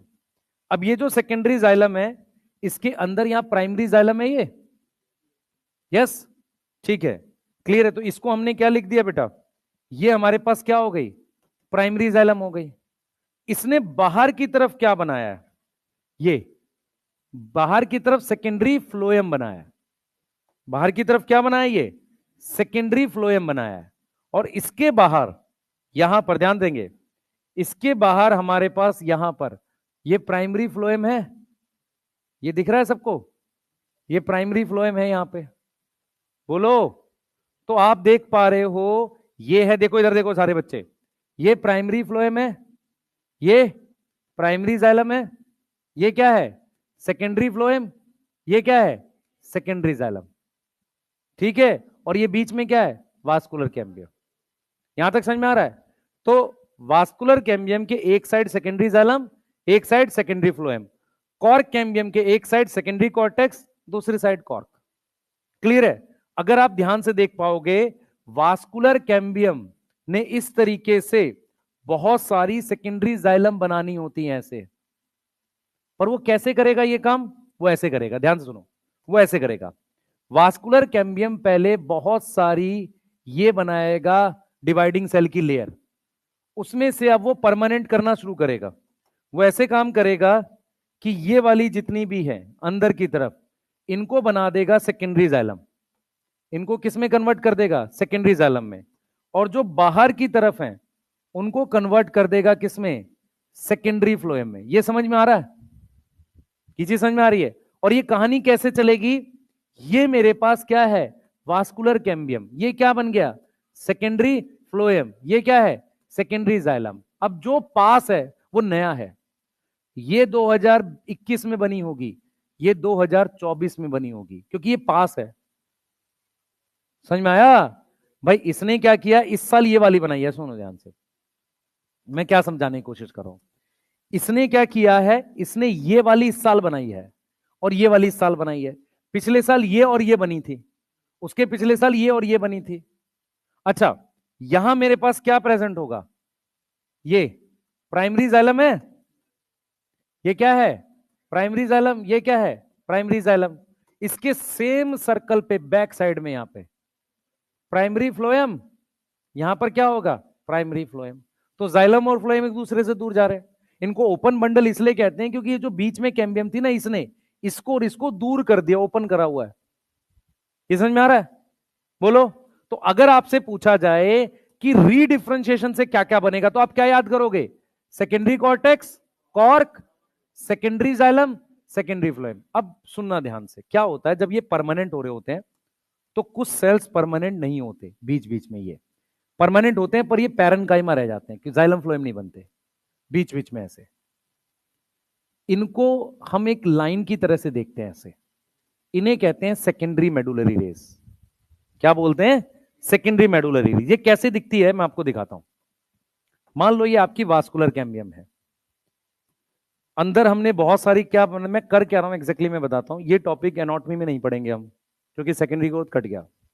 डिफरेंशिएशन, डी डिफरेंशिएशन, री डिफरेंशिएशन में उसने थोड़ा सा रखा हुआ है। तो फ्यूचर में मैं पढ़ाऊंगा ही ऐसे इस चीज को हमेशा। प्लांट ग्रोथ डेवलपमेंट में थोड़ा सा एनाटॉमी का पार्ट पढ़ा देंगे सेकेंडरी ग्रोथ का। अगर उसने क्वेश्चन को इधर उधर हिलाया थोड़ा बहुत, एनटीए वाले ने किया, तो इस पार्ट से बन जाएगा वो। इनडायरेक्टली मैं सेकेंडरी ग्रोथ शॉर्ट में पढ़ा रहा हूं, जितनी आ सकती है एट मैक्स। डिटेल लेक्चर तो 1.5 घंटे का है सेकेंडरी ग्रोथ का, सही है। सैपवुड हार्डवुड नहीं पढ़ रहे, सिर्फ हम ये समझ रहे हैं कि वास्कुलर कैम्बियम से क्या बनता है, कॉर्क कैम्बियम से क्या बनता है। अगर वो मैक्सिमम गया तो वहीं तक जा पाएगा, क्योंकि वो सैपवुड हार्डवुड देते ही वो आउट ऑफ द सिलेबस चला जाता है। लेकिन क्योंकि वो क्या कर सकता है, प्लांट ग्रोथ के अंदर खुद को कवर करके कि चलो एक क्वेश्चन यहां से बन जाएगा प्लांट ग्रोथ से, इसीलिए इसको थोड़ा सा समझाने की कोशिश कर रहे हैं एग्जैक्टली हो क्या रहा है। तो इसमें मेरे पास क्या है, पढ़ाने को बेटा वो टॉपिक ही पढ़ा सकते हैं, पर वो एक तरीके से वेस्ट है पढ़ाना। अभी ये सेकेंडरी जाइलम बन गई, मेरी बात समझ में आ रही है, ये क्या बन गई सेकेंडरी जाइलम। इसके बाहर ये क्या है, सारी सेकेंडरी फ्लोएम है। यस, मैं आपको सिर्फ ये समझा रहा हूं कि अगर कुछ सेल्स पैरेन्काइमा रह गए तो वो लाइन की तरीके से ऐसे दिखेंगे। यस, तो इन्हें सेकेंडरी मेडुलरी रेस कहते हैं। मेरी बात समझ में आ रही है। और प्राइमरी वाली कहां होगी मैं दिखाता हूं आपको। ये जाइलम है, फ्लोएम कहां है, इसी के रेडियस पे पीछे होगी, यहां पर फ्लोएम होगी ना। तो प्राइमरी मेडुलरी रेस सिर्फ यहां पर होगी, यहां बीच में, यहां पर प्राइमरी वाली। ये वाली बाद में बनी है, इसको क्या बोलेंगे, सेकेंडरी मेडुलरी रेस। समझ आया। इसका मतलब ये जाइलम है, सेकेंडरी जाइलम। ये वाला सेल जाइलम नहीं है, ये वाला सेल जाइलम नहीं, ये नहीं है, ये सेकेंडरी फ्लोएम है, ये सेकेंडरी फ्लोएम है, ये सेकेंडरी जाइलम, सेकेंडरी जाइलम। ये क्या है, ये पैरेन्काइमा सेल्स है जो लाइन से लगे हुए हैं, उसको सेकेंडरी मेडुलरी रेस कहते हैं। तो हमने यहां पर जो सीखा वो ये सीखा कि रीडिफरेंशिएशन से क्या क्या बनता है, कॉर्क और सेकेंडरी जाइलम। अब समरी सुनो जो आपको समझ में आनी चाहिए। प्राइमरी ग्रोथ का क्या मतलब होता है, प्राइमरी ग्रोथ किससे होती है, प्राइमरी मेरिस्टेम से।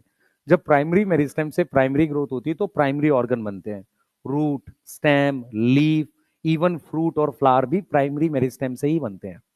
ठीक है।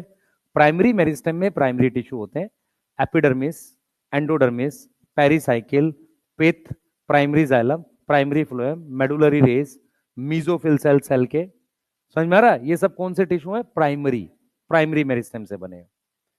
अब क्या होता है, कॉर्टेक्स और मेडुलरी रेस की डी डिफरेंशिएशन होती है, क्या बनती है, सेकेंडरी मेरिस्टेम। क्या नाम है उसका, कॉर्क कैम्बियम और वास्कुलर कैम्बियम। ऐसा क्यों होता है, सुनो।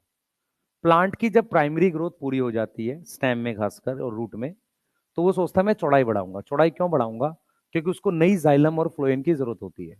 रीजन क्या है कि जब प्लांट की ऊंचाई बढ़ रही है तो उसे नए पाइप चाहिए पानी चढ़ाने के लिए, तो वो क्या करता है, अपनी चौड़ाई बढ़ाता है। जब कोई अपनी चौड़ाई अंदर से बढ़ाएगा तो उसकी बाहर की लेयर फट जाती है, सही है। तो बाहर की लेयर रिप्लेस करने के लिए उसको कॉर्क कैम्बियम चाहिए। वो 2 रिंग इसलिए नहीं बना रहा कि वो दो रिंग के थ्रू ग्रोथ कर रहा है, उसको मेनली रिंग चाहिए वास्कुलर कैम्बियम। वास्कुलर कैम्बियम उसको नई जाइलम फ्लोएम बना के देती है ताकि ट्रांसपोर्ट बढ़ सके। ये समझ में आ रहा है? बाहर वाली कॉर्क कैम्बियम का काम सिर्फ ये है कि जब चौड़ाई अंदर से बढ़ती है तो एपिडर्मिस फट जाती है। उसको रिप्लेस करने के लिए मुझे एक डेड लेयर चाहिए। डेड लेयर क्यों चाहिए? ताकि बाहर से बैक्टीरिया फंजाई घुसे नहीं। एक ऐसी लेयर चाहिए जो डेड हो, स्ट्रांग हो, गंदी सी दिखे।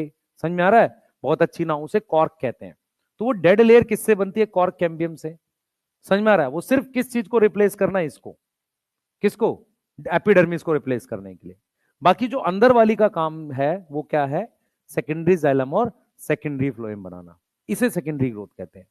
ठीक है, इसकी बहुत सारे एस्पेक्ट हैं कि एज कैसे करते हैं, वो सब नहीं पढ़ना हमें। सेकेंडरी ग्रोथ का मतलब है कॉर्क कैम्बियम और वास्कुलर कैम्बियम में डिवीजन होना, उससे चौड़ाई बढ़ना। मेन काम किसका था? वास्कुलर कैम्बियम का। कॉर्क कैम्बियम सिर्फ क्या कर रही है? बाहर वाली लेयर जो फट रही है उसको रिप्लेस करने के लिए कॉर्क बनाना है। कॉर्क एक ऐसी चीज होती है जिसमें सुबिरिन होता है। सुबिरिन क्या है? वैक्स है। आपको पता है कि सुबिरिन में से पानी निकलता नहीं। इसी कॉर्क को टेस्ट ट्यूब पर ऊपर लगाते हैं, जो हम बोलते हैं कि कॉर्क लगा दिया है, उसमें से पानी वाटर टाइट बना दिया है। टेस्ट ट्यूब में जो कॉर्क यूज करते हैं ना, वो यही वाला कॉर्क होता है जो उसकी आउटर लेयर से आया है। समझ में आ गया? बोलो। ठीक है, हमें डिटेल नहीं पढ़नी बहुत ज्यादा। हमें तो बस ये समझ लेना है कि एक बेसिक आइडिया सेकेंडरी ग्रोथ का दिमाग में रहे। हमें सेकेंडरी मेरिस्टेम पता और उससे क्या बनता है। क्लियर? इसको यहां बताया। एनाटॉमी में हम कहां तक पढ़ेंगे? सिर्फ सेक्शन पढ़ेंगे। सेकेंडरी ग्रोथ की डिटेल नहीं पढ़ेंगे, वो आएगी नहीं। बना लो इसको जल्दी से, बनाओ।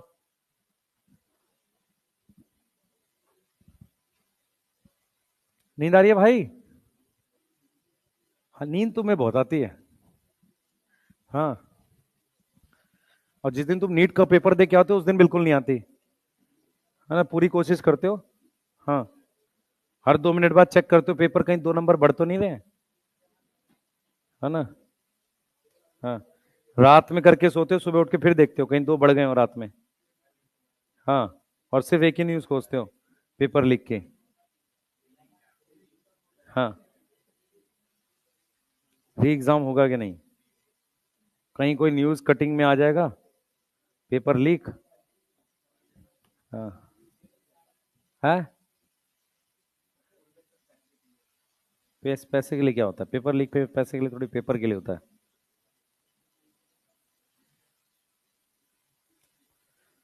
चलो कोई नहीं।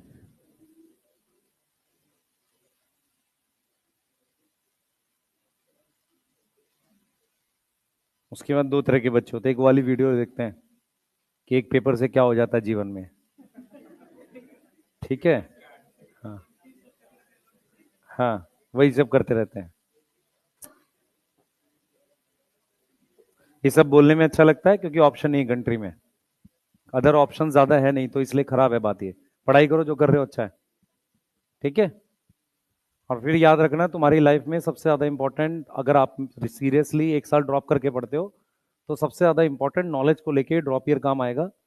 फ्यूचर में आप कोई भी फील्ड में जाते हो तो आपको फील होगा कि हमने 11th 12th में चीजें रटी थी, जो थोड़ी बहुत समझ आई वो ये है, इनको हम यूज करके आगे बहुत सारे एग्जाम्स दे सकते हैं।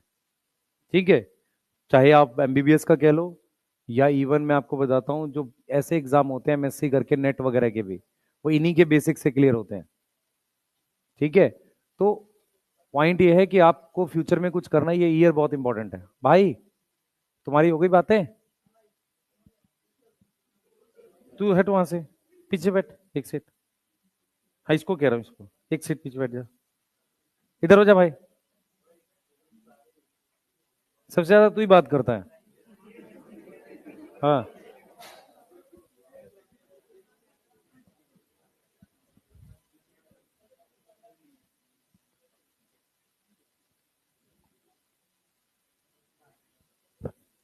जल्दी कर लो, बना लिया?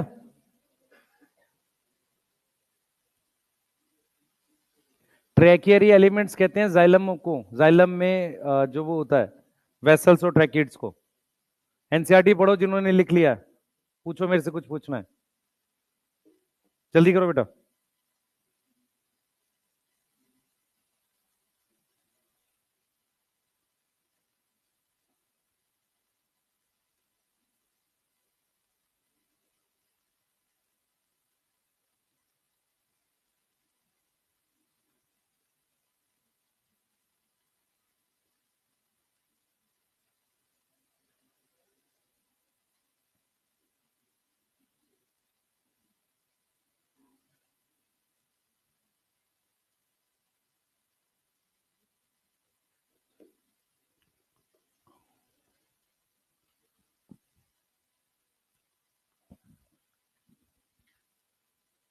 और अभी ये चलता रहेगा बेटा जब तक नोटिफिकेशन नहीं आता ऑनलाइन ऑफलाइन होगा ना।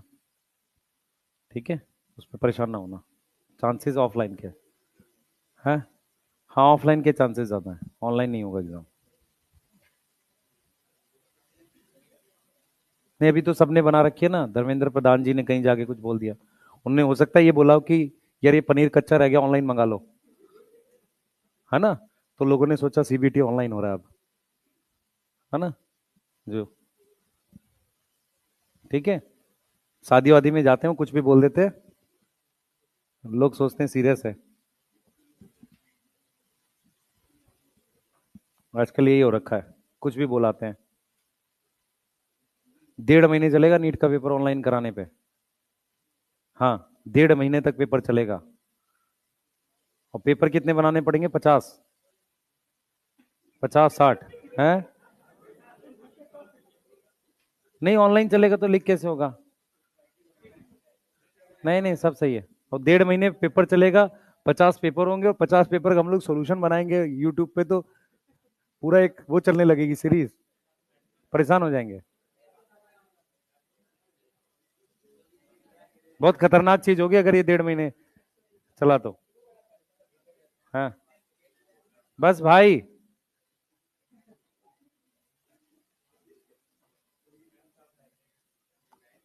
अब सोचो जिसका 5 मई को हुआ और जिसका 5 जून को हुआ, 1 महीने का फर्क है। उसको सांस नहीं आएगी 1 महीना। फायदा उसको होता है जिसका पहले हो जाए, जान छुट्टी। अब वो तो अलग चीज है यार, नॉर्मलाइजेशन नहीं हो सकती, झूठ है वो सब। पता नहीं क्या बनाते रहते हैं इंडिया में। कोई सोल्यूशन नहीं है बेटा अभी फिलहाल।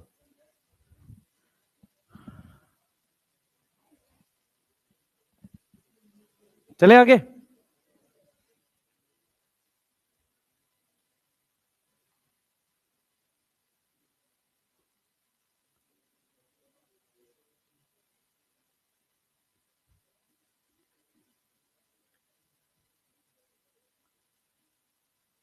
लिख लिया?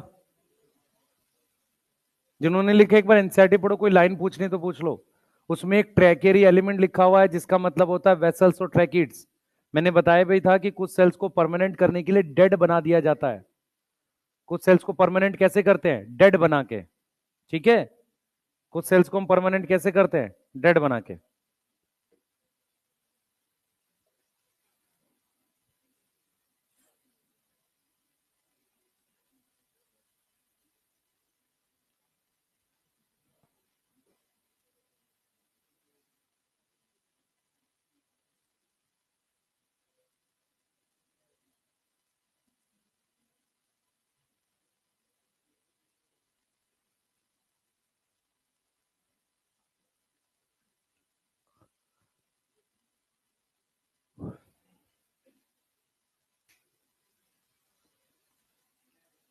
हम्म,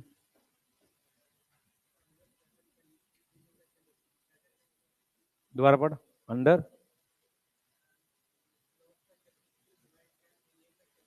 हाँ, दोबारा सर्टेन कंडीशन मतलब सेकेंडरी ग्रोथ जब होगी दोबारा डिवाइड करने लगेगा। ठीक है, लिख लिया? भाई ये नहीं बनाना, ये तो नहीं बना रहा कोई? शाबाश। कुछ भी बनाते रहते हैं यार।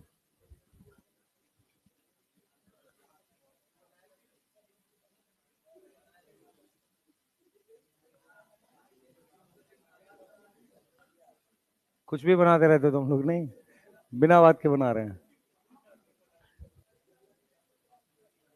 चलो आगे चलेंगे।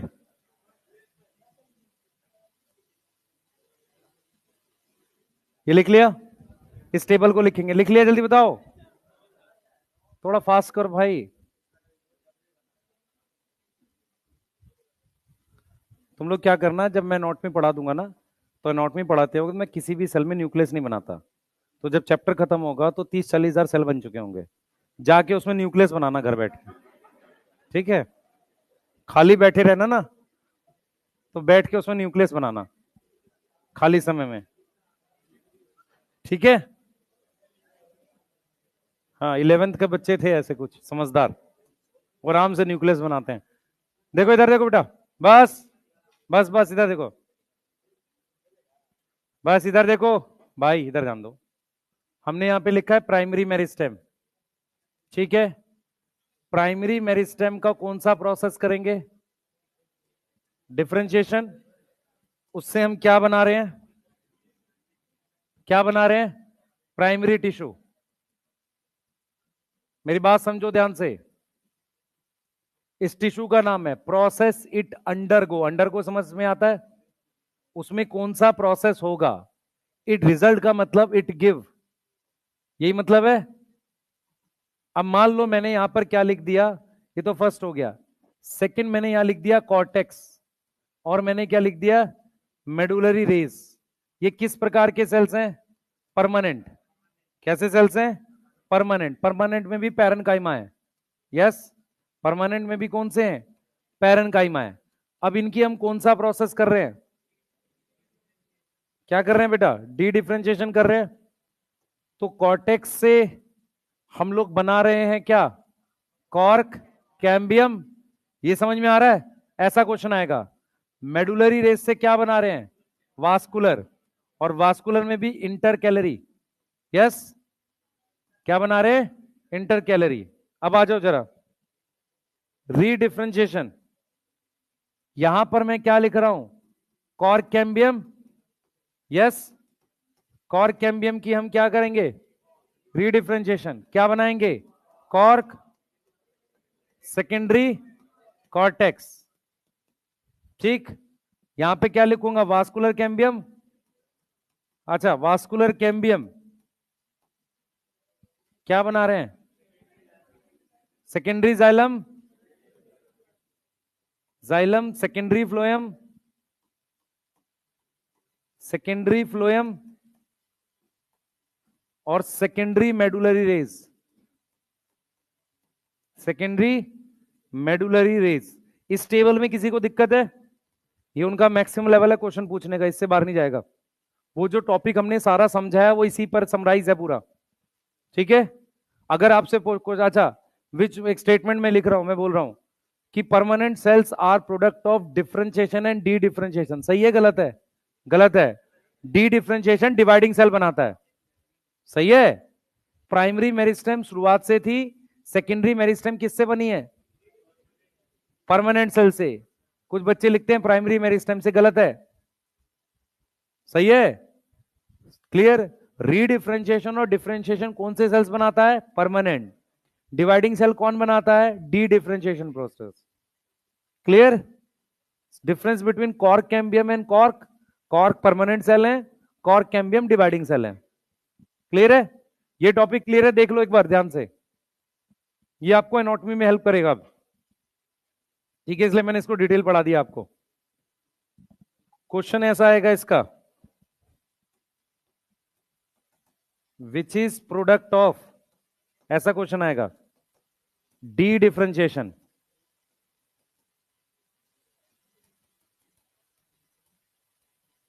उसमें लिख देगा वो इंट्राफेसिकुलर,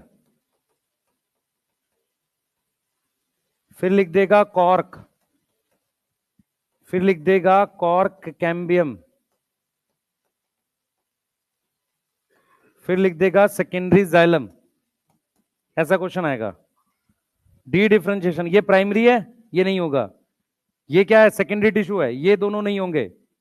ये सेकेंडरी जाइलम है बेटा, ये क्या है? सेकेंडरी जाइलम, तो ये भी नहीं होगा। क्या आएगा? समझ में आ रहा है क्वेश्चन क्या आएगा? इस तरह का क्वेश्चन आएगा, which of the following is a product of D differentiation. तो मुझे सेकेंडरी मेरिस्टेम चाहिए। इंट्राफेसिकुलर क्यों नहीं ले सकता? क्योंकि वो पहले से प्रेजेंट थी, वो प्राइमरी है। कॉर्टेक्स नहीं ले सकते, सॉरी कॉर्क नहीं ले सकते, क्योंकि कॉर्क क्या है? सेकेंडरी टिश्यू है, रीडिफरेंशिएशन का प्रोडक्ट है। ये भी नहीं ले सकते, रीडिफरेंशिएशन से बना है। तो क्या लेंगे हम? Cork cambium. कर लोगे क्वेश्चन? ये आएगा क्वेश्चन इसका, ठीक है। ये बिना समझे नहीं बनेगा, गलत हो जाएगा बेटा। चलो आगे चलेंगे, जल्दी लिखो। मैं आपको हेट्रोफिली वाला टॉपिक बता रहा हूं, डेवलपमेंट बता के। एक टॉपिक है डेवलपमेंट और हेट्रोफिली बता रहे हैं, उसको लिख रहे हैं, ठीक है। लास्ट टॉपिक है वो, क्लियर।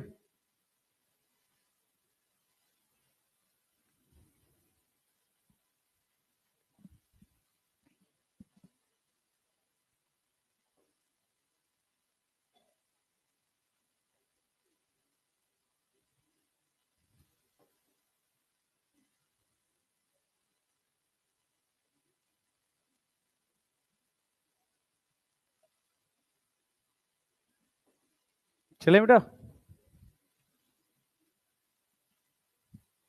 थोड़ा फास्ट लिखो प्लीज। बच्चे इसका डोपा प्राइम दे दिया, प्लीज बना लेना। आप क्वेश्चंस नहीं सॉल्व करोगे कुछ होगा नहीं। अब दिक्कत ये बनाओगे कब आपको पता होना चाहिए। टेस्ट के लिए भी पढ़ना है, करंट के क्वेश्चन दे दिए, मैनेज करना सीखो अभी थोड़ा सा।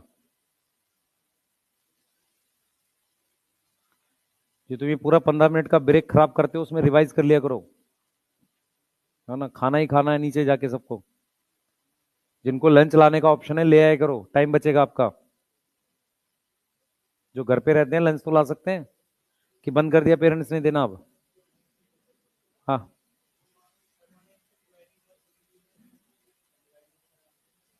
कहाँ पे री आर बोल रहा है? हाँ हाँ लिख सकते हैं, दोबारा से हुआ ना भाई। ये क्या है, ये डिवाइडिंग से परमानेंट है, पर यहां पर डिवाइडिंग कौन सा है, प्राइमरी। डिवाइडिंग टू परमानेंट है, तो ये भी तो डिवाइडिंग टू परमानेंट है नीचे वाला, लेकिन ये डिवाइडिंग कौन सी मेरिस्टेम है, सेकेंडरी। फर्क ये है बस। मेरी बात समझ में आ रही है? हमारे यहां डी डिफरेंशिएशन नहीं होता ह्यूमंस में, क्लियर। ह्यूमंस में डी डिफरेंशिएशन नाम की कोई चीज नहीं होती। अगर ऐसा हो रहा होता तो अच्छा रहता, फायदा रहता। कैसे फायदा रहता? मान लो किसी की किडनी खराब हो गई है, उसका सेल लिया, है ना, उसके सेल से नया ऑर्गन बना देते, उससे क्या होता, वो रिजेक्ट नहीं होता। सबसे बड़ी प्रॉब्लम ऑर्गन ट्रांसप्लांट में क्या है, ऑर्गन रिजेक्शन, है ना। वो साइक्लोस्पोरिन का 40,000 का इंजेक्शन आता है वो, और वो लगातार लगवाना पड़ता है, इम्यूनो सप्रेसिव एजेंट जिसे कहते हैं।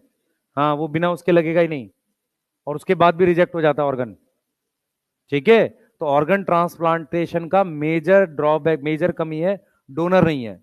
और डोनर है तो रिजेक्ट हो जाता है, क्योंकि हमारे यहाँ क्या प्रोसेस नहीं है, डी डिफरेंशिएशन नहीं है। नहीं तो लिवर का सेल निकालते, लैब में बनाते किडनी, और उसको जाके फिट कर देते, मतलब इतना आसान हो जाता। कोई गया है ना, आज छुट्टी है उसकी, संडे, नई किडनी लगवा के आ गया है। नहीं, असल में क्या है, हम लोग रिसर्च किस डायरेक्शन में कर रहे हैं कि कैंसर हो जाएगा तो हम कैसे ठीक करेंगे, रिवर्स करना है। ना हो इसके लिए क्या कर सकते हैं, उसके लिए सिर्फ रील्स बना रहे हैं, कोई कुछ भी बना देता है। हल्दी, नींबू, नमक, ये चालू कर दो, हर रील नई चीज बता रही है। आदमी ने 10 रील सेव कर रखी है, पता चला कि पूरा मसाले खा गया है खाने की जगह। कुछ समझ नहीं आ रहा है। हाँ, कोई कह रहा है गिलोय खा लो, कोई कह रहा है हल्दी खा लो। आ जाओ चलो, कुछ नहीं होता, चलो भाई। दिक्कत ये है, रील वो वाली ज्यादा चलती है जिसमें कोई ये बताए तुम्हें गलत पता था, तुम ये देखो आज, वही चलती है। ठीक है, चलो बेटा ध्यान से सुनो, मेरी बात सुनो ध्यान से। हम लोग टॉपिक पढ़ रहे हैं डेवलपमेंट, ध्यान से सुनो मैं जो बोलने जा रहा हूं। देखो, डेवलपमेंट का जो टॉपिक है वो ये बोलता है कि डेवलपमेंट में मेरे पास ग्रोथ, डिफरेंशिएशन, हमने पढ़ा है डिफरेंशिएशन। ग्रोथ के बाद क्या पढ़ा है, डिफरेंशिएशन एंड सेनिसेंस इन्वॉल्व होता है। क्या इन्वॉल्व होता है, सेनिसेंस इन्वॉल्व होता है। अगर मैं बात करता हूं प्लांट ग्रोथ की, ध्यान सुनेंगे, मैं अगर बात करता हूं सीड की, सीड जर्मिनेशन होता है, उसके बाद उसमें कौन सी ग्रोथ होती है, वेजिटेटिव ग्रोथ।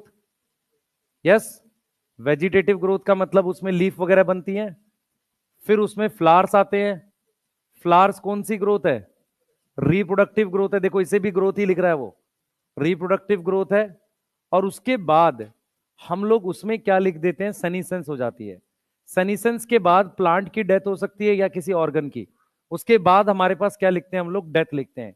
ये सारी चीजें मैं यहां से चालू करके यहां से लेकर ये सब डेवलपमेंट में आता है। ये सब किस में आता है, डेवलपमेंट में आता है। यहां तक समझ में आ रही है? अब देखो एनसीईआरटी क्या करती है, एनसीईआरटी सेल की डेवलपमेंट की बात करती है।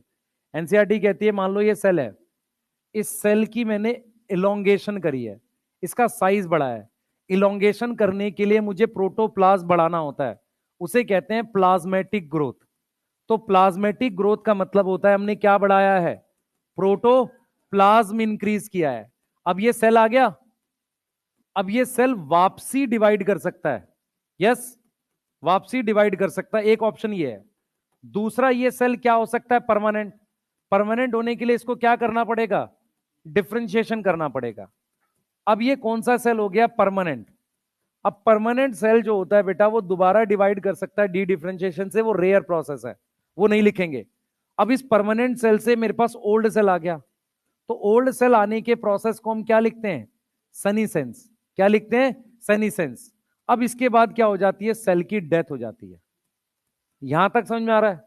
तो इस पूरे प्रोसेस को, जिसमें हमारे पास क्या है, ग्रोथ है, जिसमें हमारे पास क्या है, डिफरेंशिएशन है, और जिसमें मेरे पास क्या है, सनीसेंस है, इन तीनों को मिलाकर हम एक वर्ड यूज करते हैं, डेवलपमेंट। अब देखो, अगर चैप्टर को आप लिंक करो, उसने स्टार्ट किया था ग्रोथ की डेफिनेशन से, फिर उसने बताया कि ग्रोथ कहां होती है, फिर ग्रोथ को कैसे मेजर करते हैं, फिर ग्रोथ के फेज क्या होते हैं, फिर ग्रोथ की टाइप क्या होती है, फिर उसने बोला कंडीशन ऑफ ग्रोथ, एब्सोल्यूट वगैरह बता के ग्रोथ खत्म हो गया। फिर उसने टॉपिक पढ़ाया डिफरेंशिएशन, समझ में आ रहा है। तो इसलिए फिर वो डेवलपमेंट की क्या पढ़ा रहा है, डेफिनेशन। ये क्लियर है, ये चीज समझ में आ रही है, बोलो। ठीक है, ये है टॉपिक का एक्चुअल लिंक। अब क्या है, डिफरेंशिएशन के बाद सनीसेंस मैंने पहले पढ़ा रखा है। सनीसेंस क्या होता है, ग्रोइंग ओल्ड, है ना, ग्रो ओल्ड। तो ये सेल को लेके है। तो हम क्या कर सकते हैं, ये वाला जो डेवलपमेंट वाली बात है, सेल को लेके भी बोल सकते हैं और सीड को लेके भी बोल सकते हो। Seed germination, vegetative growth, reproductive growth, senescence और डेथ तक के पार्ट को हम क्या बोलते हैं, पूरी डेवलपमेंट बोलते हैं। क्लियर है, सही है। अब हम यहां से क्या टॉपिक देखेंगे, इसका इतना लिख लो, मैं आपको हेट्रोफिली वाला टॉपिक पढ़ा रहा हूं। जल्दी लिखो बेटा, इतना नोट करो, जल्दी करो।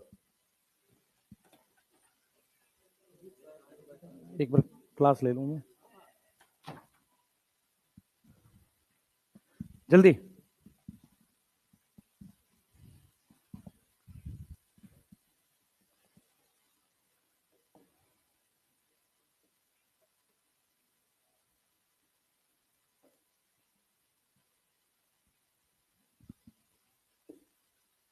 जल्दी करो बेटा।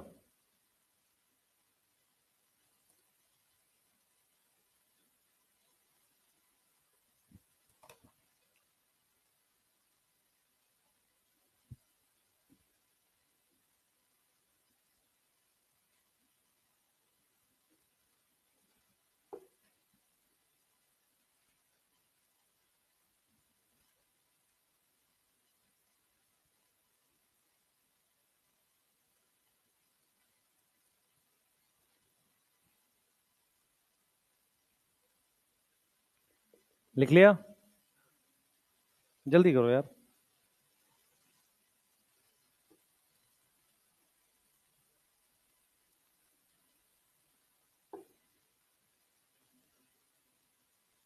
बेटा एनाटॉमी के कुछ बेसिक पॉइंट्स मैंने पढ़ा दिए हैं आपको, मैं वो करा के, पैरेन्काइमा कॉलेनकाइमा क्या होता है, दो टॉपिक पढ़ाने हैं, एक टिश्यू सिस्टम और एक ट्रांसफर सेक्शन। तो नेक्स्ट टाइम जब हम लोग मिलेंगे, मोस्ट प्रोबेबली कब मिलेंगे, Thursday Friday Saturday MD sir रहेंगे, मैं नेक्स्ट मंडे से आपको कराऊंगा।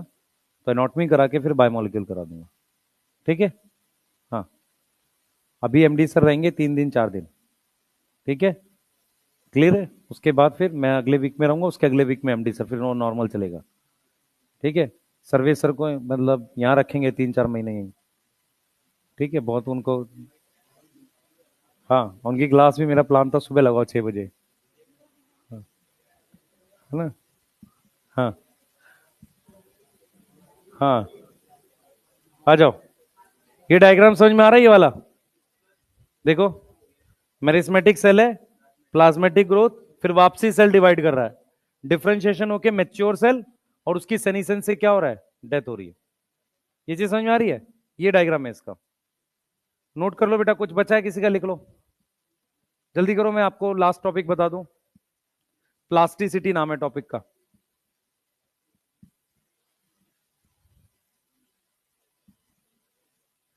टॉपिक का नाम है प्लास्टिसिटी।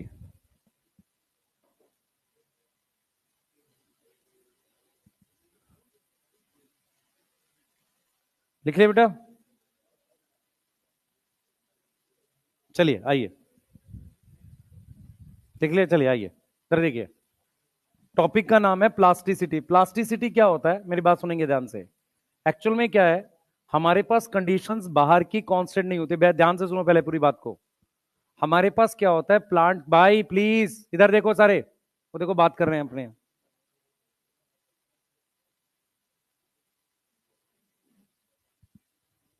अलग ही बात कर रहा है भाई, वो सुन भी नहीं रहा है, कह रहा है कल शादी में पनीर नहीं खाए हम, हमें पनीर मिला नहीं, कहाँ रखा था, वो कह रहा है दूसरी साइड था। अच्छा है, बेटा मैं पनीर खाता ही नहीं, मैं पनीर नहीं खाता।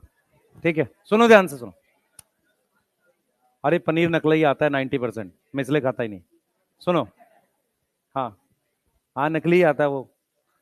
हमारे यहाँ जब हमारा पहले मेडिकल स्टोर था उसके बगल में वो पनीर की शॉप थी, वो पता नहीं कहाँ से लाता था, उसने कई प्लॉट खरीद लिए नकली बेच बेच के, वो खुद कहता था सब नकली आता है। हाँ मेडिकल स्टोर था पहले, अभी भी है। मैं इसलिए दिल्ली में ही रहता हूँ, हमारी ज्वाइंट फैमिली है, मैं दिल्ली के उस पर्टिकुलर रीजन को नहीं छोड़ता चाहे कोई कंपनी आ जाए। दिल्ली में रोहिणी एक एरिया है, ठीक है, वहाँ पे क्या सीन है, मेन सीन ये है कि मैं, हमारी फैमिली ज्वाइंट है, तो हम लोग घर में कम से कम 15-17 लोग होते हैं किसी गिवन टाइम पे, तो वहाँ पे बच्चे होते हैं, इतनी आवाज़ें चल रही होती हैं, ठीक है, तो इस तरीके से रहता है माहौल। तो और दूसरा, जब पीडब्ल्यू आया भी था तो मेरे घर से वो सिर्फ 2 किलोमीटर 3 किलोमीटर था, तब मैंने करा था वहाँ काम। दूसरा उनका सबका ऑफिस शिफ्ट किया था नोएडा, मैं तब भी वहीं था, ठीक है। हम लोग जब संकल्प भारत के लिए काम कर रहे थे, सब लोग मैं रोहिणी से गुड़गांव 60 किलोमीटर 50 पड़ जाता है, 2.5 घंटे लगता था, तो भी मैं कार से ट्रेवल करता, मैं घर चेंज नहीं करता, तो क्या होता है एक बैलेंस होता है फैमिली का, वो मैं शिफ्ट ही नहीं करता चाहे कुछ हो जाए, ठीक है, उस तरीके से हम लोग रखते हैं। और फिर बहुत ज़रूरी होता है, लोगों को लगता है कि नहीं अलग से रहेंगे तो फायदा, ज्वाइंट में फायदा ये होता है कि बच्चों की डेवलपमेंट अच्छी होती है, ये फैक्ट्स हैं, ठीक है। नहीं तो हम लोग जिस तरीके से फोन में सब इन्वॉल्व हैं, सही है, सब लोग दिन भर फोन देख रहा है, ठीक है। पहले तो क्या होता था, फोन भी आते थे रिश्तेदारों के दिवाली वाली पे, अब वो भी बंद हो गए, पहले कार्ड्स आते थे हमें याद है ना, अब वो सब बंद, कुछ नहीं, ठीक है। अब तो क्या है कि कोई किसी को बोलता ही नहीं है, ठीक है, स्टोरी लगाते हैं, आ जाओ, चलो छोड़ो। अच्छा प्लास्टिसिटी सुनो क्या है, प्लास्टिसिटी क्या है, देख बेटा प्लास्टिसिटी क्या है, प्लांट क्या करता है,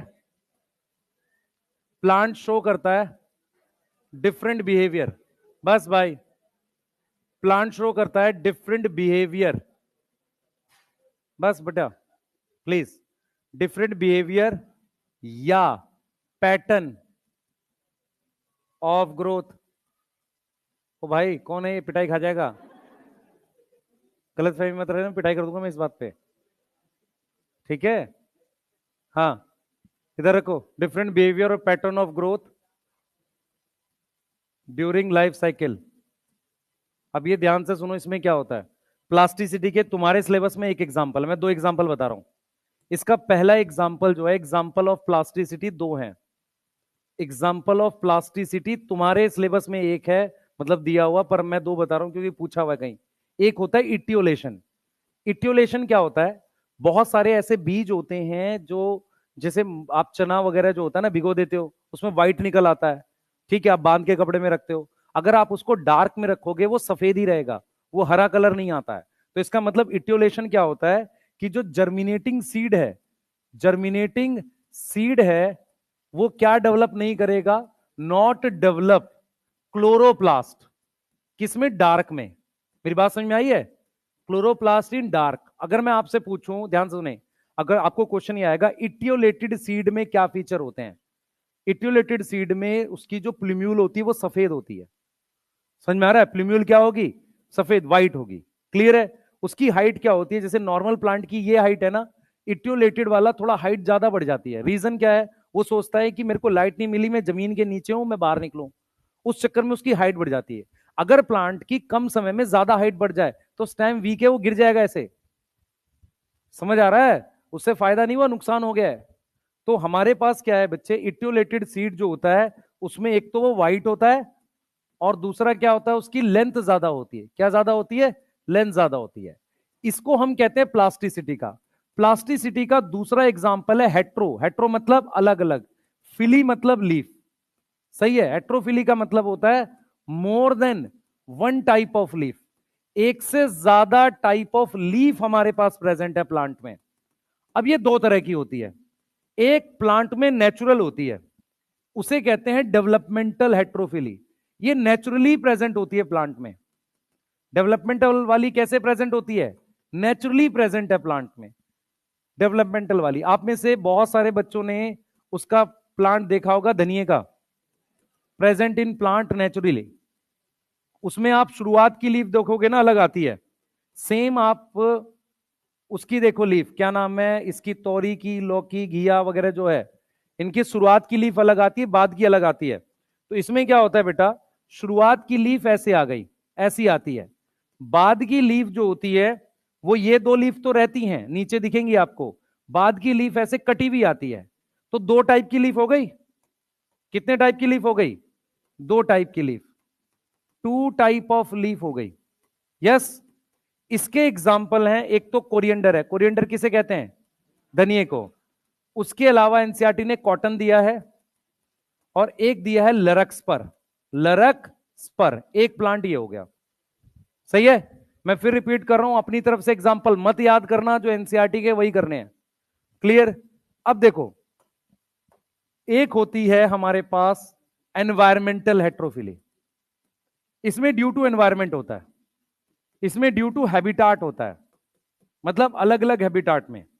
इसमें क्या होता है, डिफरेंट लीफ होती है ड्यू टू हैबिटाट। जैसे एक प्लांट एनसीईआरटी ने दिया है, उसका नाम है बटर कप। ठीक है, उसका साइंटिफिक नाम किसी को पता हो? रेननकुलस। एक्चुअल में क्या है, ये रेननकुलस सिर्फ कोचिंग वाले पूछते हैं, पता नहीं क्यों।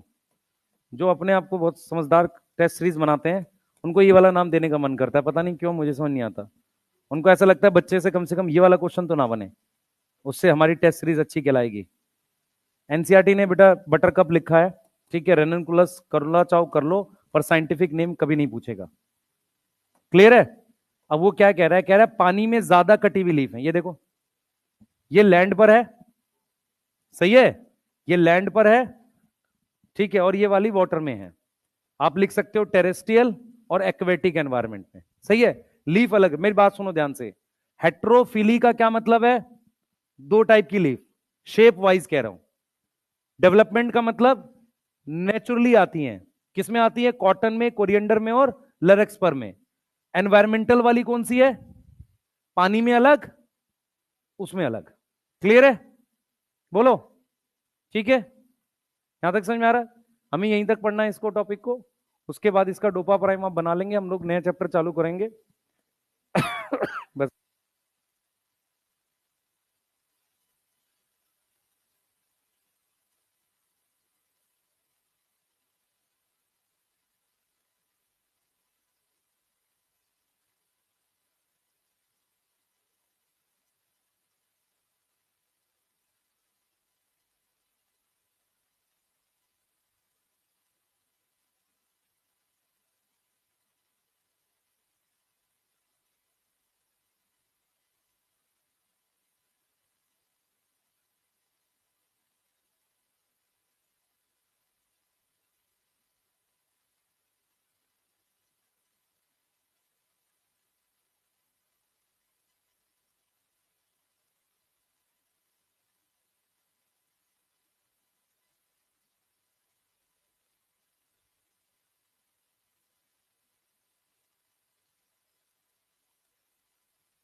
हेलो हेलो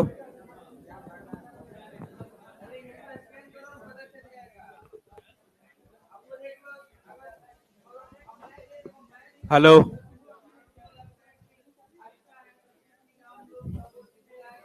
सपोर्टिव है। फरीद भर दिया क्या आपने? भर दिया, सही। और विवेक तुमने भर दिया? ठीक, सब फिल कर दो। 100%, 100% तो कम से कम फिल करो, ताकि आइडिया लगे कि हाँ किसको क्या इशू है। फीडबैक ऐसा फीडबैक ऐसा होता है कि आप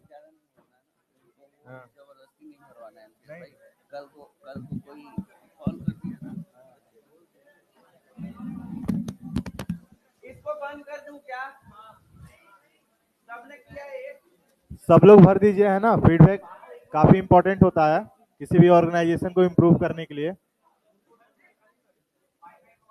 वाईफाई का वाईफाई का ऑप्शन लिखो 1 से लेके 9 तक और 0 लास्ट में हम अपना दे रहे हैं। पूरे सैम है, 12 ऐसे सैम बोले है, हो ना, लेकिन 12 फिर भी सैम का वाईफाई का पासवर्ड ले लीजिए, है ना।